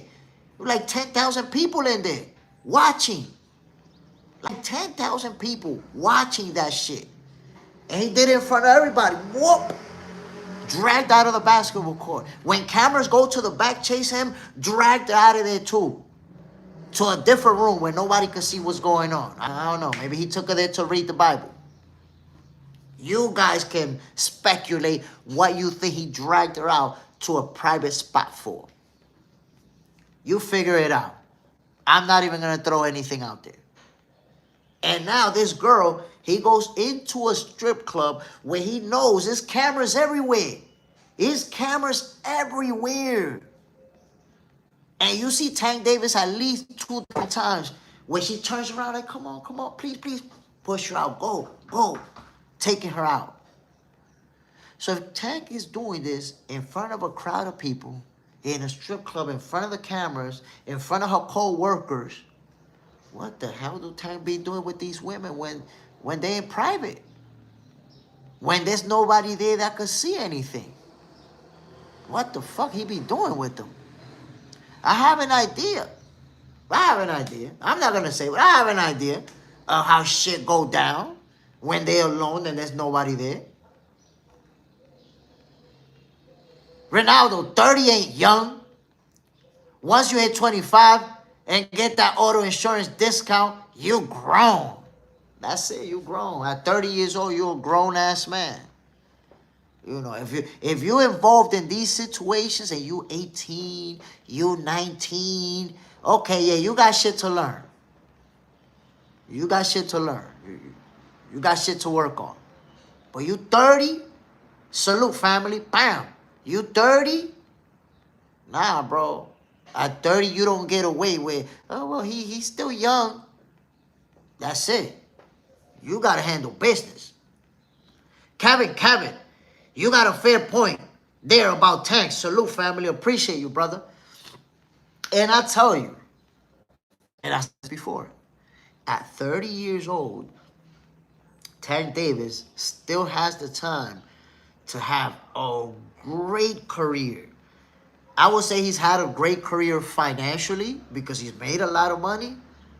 But as far as his record goes, his resume is not, he has a good resume, not a great one. At 30 years old, Tank Davis could end up getting in the ring with Shakur Stevenson, with Devin Haney, with Teofimo Lopez, with Gary Antoine Russell, with Richardson Hitchins, with a bunch of other names, big names. Tank Davis could have a crazy career when it's all said and done. But we have to see. We have to see how this legal situation plays out and who is he going to fight next? Because right now, we don't really know. We have no clue, my peoples, who Tank Davis is going to fight next as of right now.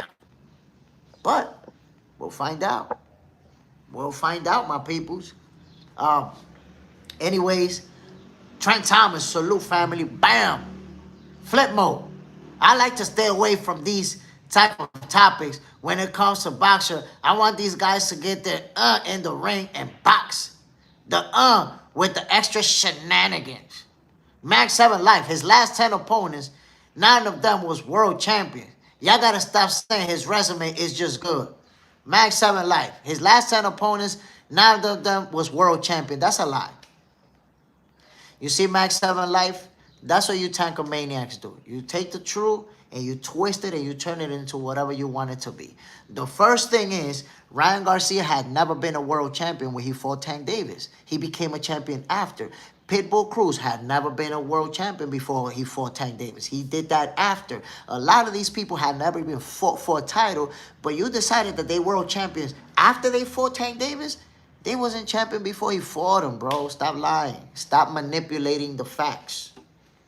Stop manipulating. Look at this. Look at this. I want you to see Max 7 Life, the difference between telling the Tankomaniac version of a story and telling the real version of the story.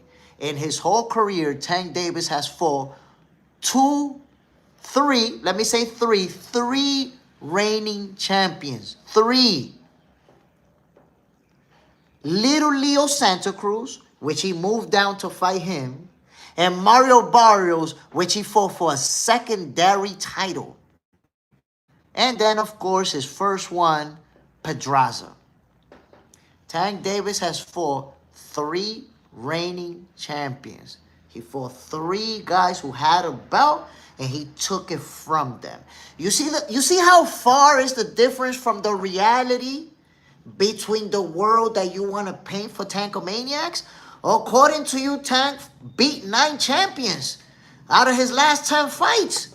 Meanwhile, he only got 3 reigning champions in his entire career. You got to start expressing yourself with honesty. That's the problem with Tankomaniacs. According to y'all, everybody's a champion and he got the best resume in the world. And it's like, bro, have you not seen the champions that he beat? Max 7 Life, his resume is still better than Shakur. However you slice it. Who in Tank Davis' resume is better than Teofimo Lopez? Name one person. Name one person in Tank Davis' resume that got a better resume than Tio. Let me just remind you, Tio is a unified champion. It's a multi-division champion. It's a lineal champion, Ring Magazine champion. Who in Tank Davis' resume got a better resume than Teofimo Lopez? Take your time. Take your time. By the way, Shakur Stevenson beat reigning champions Oscar Valdez, Jamel Herring, and Teofimo Lopez. Shakur Stevenson and Tank Davis beat the same amount of reigning champions. The only difference is that one of the reigning champions that Tank Davis beat, Mario Barrios, had a secondary title. Tank Davis never fought for a title at 135. Tank Davis never fought for a title at 135. Did you know that? Do you know that he got a vacant title versus washed up Gamboa? Never fought none of the champions. Did you know that when he fought for that secondary title at 140, there was an undisputed champion? And he fought Mario Barrios for a secondary title? Did you know that? Disgusting. Disgusting. Tank Davis has held one main title in his whole career, and that was at 130. You've been clinging on to the 135 division since you was 25 years old and never fought a single world champion. What are you talking about, Max 7 Life? Y'all get cooked too easily trying to talk about resume. Flip mode. Jay, you moving in good faith. Keep doing your thing, brother. I will always be in your corner. Appreciate it, my G. Appreciate you 100%. And everybody else who's tuning in on Box Center 2.0, my peoples, you know, Boxing for Breakfast is for you guys, so that we could get the sweet science from Mondays through Fridays, nice and early in the morning. Toy Mafia, bam, the letter M. On top of that, Tank too big for 135 already. He can't even make 135 anymore. Can't even make 135 anymore. I told you guys this before. Before he got in the legal situation that he's in, before he was going to get in the ring with Jake Paul, I told you, Tank is not going to be able to keep making 135. Think about your own body when you was 25 and then when you was 30. Your shoulders are bigger, your head is bigger, you're bigger. So he's bigger, but still shrinking down to 135. Can't keep doing it anymore. You're weight draining yourself. If he keep making 135, he's going to show up and get beat up. Not because somebody was better than him, but because he was weight drained. He couldn't do it. So he has to move up to 140. Doesn't really have a choice. Max 7 Life. So Tank, too big for 135, but Shakur is not. What are you talking about? Shakur already fought at 140, won a title at 140. I'm not talking about who's too big and who isn't, but just in case you didn't know, Tank is older than Shakur Stevenson. Tank is 30. Tank is 30. So with Tank being 30 years old, and he been at 135 longer than Shakur because he was at 135 when Shakur was 30, what does that tell you about Tank? He a weight bully trying to cling on to 135 to fight little guys. The letter M. Shakur is staying at 140 plus. Max 7 Life. And Shakur is two-time Tank size. What are you talking about? Tank became a world champion at 140. Tank beat Mario Barrios at 140. And went back down to 135 to keep weight bullying little guys. Brought Lamar Roach from 135.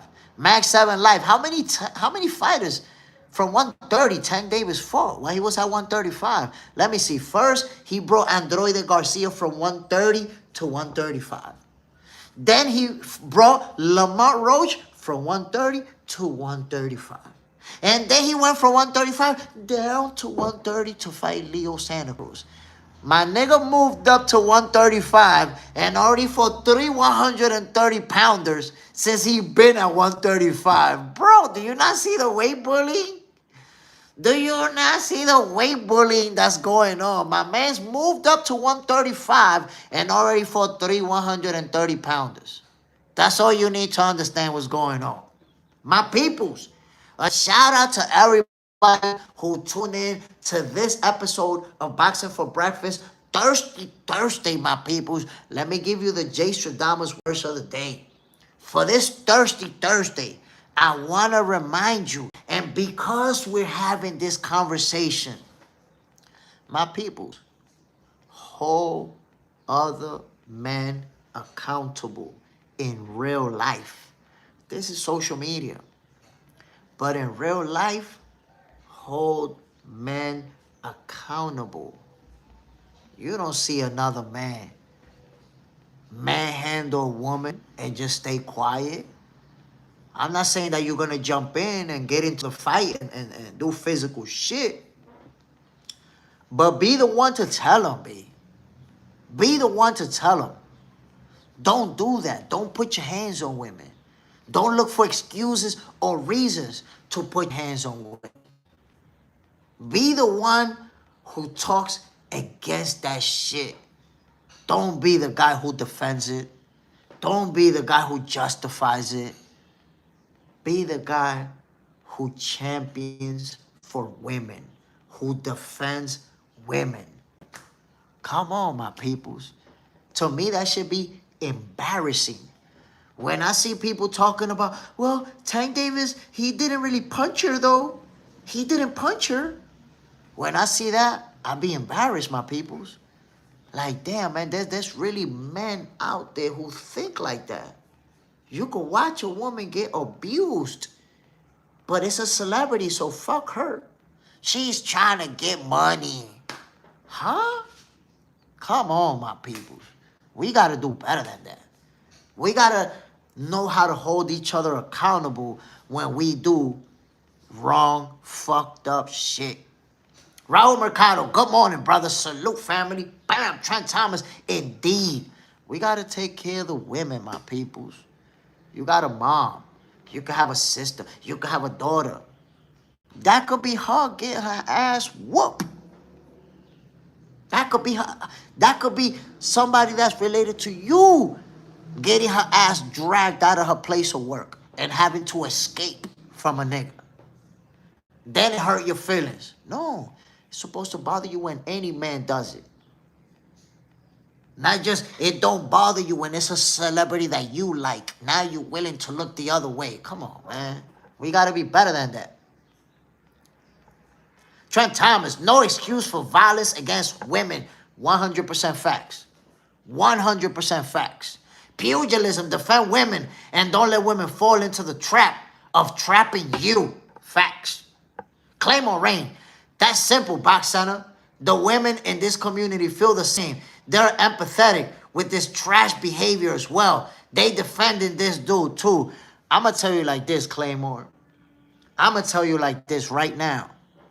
And that bothers me to see it, what I'm about to say. I see too many African-American women jumping on social media to fight tooth and nail for Tank Davis. It's like, damn, yo. You seen what black women go through all the time, and you're gonna defend this shit? That's crazy. That's why I say sometimes people reach a certain level of just a fanatic, just such a fanatic that they don't care about anything other than defending their favorite athlete no matter what. It's like, come on, man. Why would you want to defend this type of behavior? It's just not right. And not only that, when you defend that type of behavior, that's what you're teaching the next generation coming up. That's what you're teaching the kids that are coming up, that that's acceptable behavior. And it's a culture issue. It's just a culture issue, my peoples. Because I'm going to give you an example. And I'm going to show you right now it's a culture issue. Watch this. You guys know I live in the Dominican Republic. Right here in DR, if you go outside, let's say you beat up a girl or you get into a fight with a girl, whatever happened, you have a situation with a girl, right? And you get locked up, boom, for that situation, everybody turn their back on you. Everybody turn their back on you. As simple as that. You're not gonna have people say, well, but what about somebody else did what he did too? Or somebody else did that. The focus is on you. So if you get popped today for doing something crazy against women, everybody's gonna focus on you. Ain't nobody gonna be out there in the street talking about, yeah, but 5 years ago, this other kid did something too. Nobody give a fuck about that. You gonna be the focus. And everybody's gonna hold you accountable. You're not gonna see no free my boy shirts, free my G shirts. You're not gonna see that. Everybody gonna turn their back on your ass. And everybody in the streets, when you come up, they gonna be like, yeah, that nigga fucked up. He fucked up. That's what happens. Even your friends will be like, yo, that's my guy, man. But he fucked up. He blacked out. He locked up. He cooked. But there's a culture in the U.S. where you go out and you kill somebody, you're going to jail for 25 to life, and you got motherfuckers in your block wearing your shirt. Free my boy. Free my G. Free my boy. Right? You see that a lot. But you mean free my boy? But my boy's in there for murder. The murder 3 people, doing 25 to life, doing 30 years. What you mean free my boy? Do you not understand the concept of holding somebody accountable for their actions? That's the problem. People don't know about accountability. They don't get that. They such fans of somebody that they don't care about the fucked up things that they do. Instead, they look for other people to point out, yeah, but look at this other person and look at that other person. They look to do anything other than hold the guilty party accountable for their actions. And that's a big problem, my peoples. That's something that fucks up the culture. Why? Because if you see a 12-year-old kid, a 13-year-old kid coming up who sees that his uncle beat the crap out of his aunt, or see the dude up the block beat the crap out of his wife, and everybody got their back, and everybody justifying it, that 13-year-old kid is going to grow up thinking that's normal. That's perfectly fine. Everybody got his back. Nah, not over here in Dominican Republic. You hit a chick, nobody got your back. Everybody like, well, he fucked up. He cooked. Fucked up. You got to deal with the consequences. No such thing as, yo, free my boy. Free my boy? I'm sorry, but my boy needs to be locked up. He fucked up. That's the truth. People be out there talking about you doing life for murder. Free my boy. What you mean free my boy, man? Shut the fuck up. What the fuck you mean free my boy? That nigga need to be locked up. Pugilism. There's no accountability because the code is off. Each other's preference. Claymore Rain, I'm 48. I just can't co-sign bullshit. I got 2 daughters, 24 and 16. Still black and I'm 47. I'm going to be 48 in June. Be 48 in June. It's a few months. We the same age. That's what it's about. We do not hold people accountable. And it's not just for athletes, even in the block where we at. Athletes do fucked up shit just like regular people. Athletes are human beings just like me and you guys. Look at Max 7 Life. Max 7 Life, his focus is defend Tank Davis no matter what. Defend. Look. That's how you know when society is cooked. Max 7 Life will defend Tank Davis, will point out Shakur Stevenson, some shit from 10 years ago, will try to really put focus on it, will mischaracterize what happened with Shakur Stevenson all those years ago, while at the same time ignore Tank Davis' pattern behavior. Max 7 Life seen Tank Davis dragging multiple women around, but he won't hold them accountable.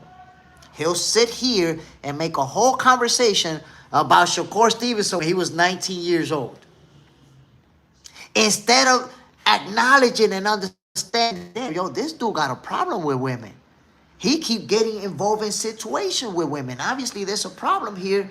At no point in time, Max Life has held Tank accountable in this chat. He's pointed at Shakur. He's pointed at other people. But he's never said, yeah, what Tank do is fucked up. And then when Tank Davis got friends and surround himself with people who act and think like that, that's what allowed him to keep doing it, because he don't think he's wrong. Nobody hold him accountable. Everybody point at something else. That's the reality, my people. Max 7 Life, I never seen Tank strike a female like I seen Shakur do. But yeah, Tank is still wrong. You see? That's the point. Look what you say. You never seen him do something, but yeah, he's still wrong. You don't really hold him. That, you see, that's not called holding somebody accountable, Max 7 Life. You've been holding Shakur accountable or up. Every time you say something about Tank, you link him up with Shakur. That's not holding Tank accountable. That's not how you hold somebody accountable. You don't want to hold Tank accountable. And that's why he's the type of person that he is with women, because he surrounds himself with people like you who won't hold him accountable. Trent Thomas, blind to facts, can't see any wrongdoings. That's the reality. When you become a Tankomaniac or you know, an extreme fanatic of an athlete, every time they fuck up, what do? You point at somebody else. What Trent Thomas, what Max 7 Life got? He got Shakur Stevenson. Every time Tank fuck up, he from 10 years ago. That's all he got. Well, Shakur did 10 years ago. I saw him do something. And Tank got a pattern behavioral issue. Keep having issues with women. What happens in 1 year or 2 years down the line when Tank do something with another chick? Max 7 Life is gonna be like, yeah, he did it again. But Shakur, that one time 10 years ago, remember that? Tank surround himself around people who think like that. Who think about finding a good angle to him. Who, look what you said, Max 7 Life. I never seen Tank struck nobody. So you want to find positive things that you can say to justify your point of view. Tom Seaver, Tom rather fight women than coach. I mean, look, wait a minute. Let me say this. I saw a report where they said that Tank Davis is pushing the PBC to make the rematch with Lamont Roach. That he don't really want to do the rematch with Pitbull Cruz, which I agree with. I agree with that. Claymore Rain, we will agree to disagree. I didn't see Shakur punch a girl. There was a man who was in the crosshairs. You want to shame the accountability. That's sad. You see Claymore Rain, and that's what I'm talking about. I seen the video. There is no moment in that video where you see Shakur clearly punching a girl. But again, when you have that mindset, that you're an extreme fanatic, you need to find ways to put the attention on somebody else. So Max 7 Life is going to keep trying to focus on Shakur. Notice the moment Tank Davis came up and what he's been doing, Max 7 Life has been like, Shakur, Shakur, Shakur, Shakur. He going hard with Shakur. Why? Because that's the way that you can change the conversation from Tank Davis going to a girl's place of work, dragging her outside, damn near kidnapping her, the girl having to run for life, escape from Tank Davis. That's the way that you take the focus away from that. You bring up a situation from Shakur from 10 years ago, and you keep drilling on that because you don't want to hold Tank Davis accountable for constantly having these situations with women. Dallas Xander, what's up, brother? Salute, family. Bam, in the building. Tyree Howard, ratchet women get you in trouble. So I have to agree with that. But ratchet women don't get you in trouble if you're not willing to put your hands on women. If you're not willing to put your hands on women, ratchet women, you know what you do with them? You walk away from them. Man, fuck this hoe. You walk away, you leave her alone. But if you're willing to put your hands on them, you stay right there, and then one day you flip out, beat the shit out of them. That's just the way that it plays out. So if you're somebody who doesn't have or who has a temper issue, or who has emotional issues, then you shouldn't mess with ratchet women. You shouldn't mess with them. You should not mess with them. Max 7 Life. See, this is the problem. Y'all downplaying. We downplay what Shakur. Max 7 Life, take a 24-hour break, man. Nobody downplaying it. That happened close to 10 years ago. That happened close to 10 years ago. It's not that we downplaying it. You keep bringing it up when it's irrelevant. That happened 10 years ago. We spoke about it 10 years ago. You've been talking about it for 10 years. I don't know how much longer you're going to talk about it for. You've been talking about Shakur and that situation for the last hour. Guess what, Max 7 Life? I give you a 24-hour break. But in the next episode that you bring up that situation, I'm blocking you, bro. I'm blocking you. Because nobody else is talking about some shit from 10 years ago other than you. That's not a topic of conversation. Nobody's downplaying some shit from 10 years ago. You don't realize it, but you're making yourself look like a goofball. But you keep drilling on some shit from 10 years ago when Shakur never been involved in that again, doesn't have a pattern behavior, doesn't have any other situation that you can address. You just hold it on to one thing. Every time Tank Davis does something, the next time you bring it up, I'm going to block you, bro. And you won't be the first person that I block because you go in the live and you keep bringing up the same shit. Nobody talking about that, bro. Just let it go. Let it go or bring it up in another channel because the next time you bring it up here, you're getting blocked. You already been brought up for a whole hour. Some shit from 10 years ago that nobody's even talking about. Pugilism. Sounds like Tank versus Shakur and all the drama from outside should fight in the ring. Everybody wins. Boxing in the ring forgives. That's accountability. And look, we have to get that fight. It's like that's one of those fights that has to happen. Shakur Stevenson versus Tank Davis. But honestly, we don't know if it's going to happen. We don't know. We don't know. Tom Seaver, Tank has repeated offenses. But I spoke about that earlier. Because this goofball over here keeps bringing up Shakur's situation from 10 years ago. And it's like, bro, that was one situation. It's called an isolated case because we've never seen it before or after. Why would you compare that to Tank Davis, who's been arrested multiple times over situations with women, whose last arrest was months ago, who's dealing with a legal situation right now? Why would you bring Shakur into that conversation? You know, I didn't block him because this is probably the first time he do that dumb shit. I said, I'm on a little 24-hour break. Go relax over there. And when you come back tomorrow, never bring that up. Never bring that up in your life or I'm blocking you. You acting like a dummy. Claymore Rain. Facts.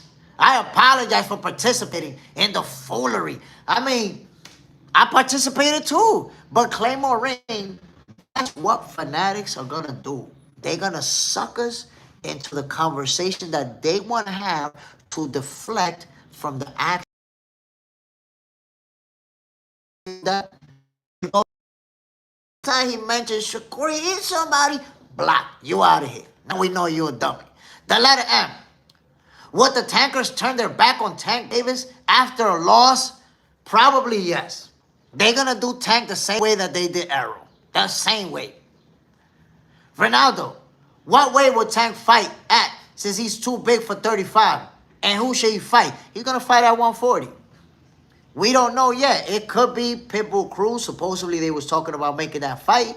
Supposedly he expressed interest in wanting Lamont Roach. So we don't really know. They don't have an opponent yet. But it's going to be at 140. Trent Thomas. Tank needs to get his act together. Get back to business of boxing.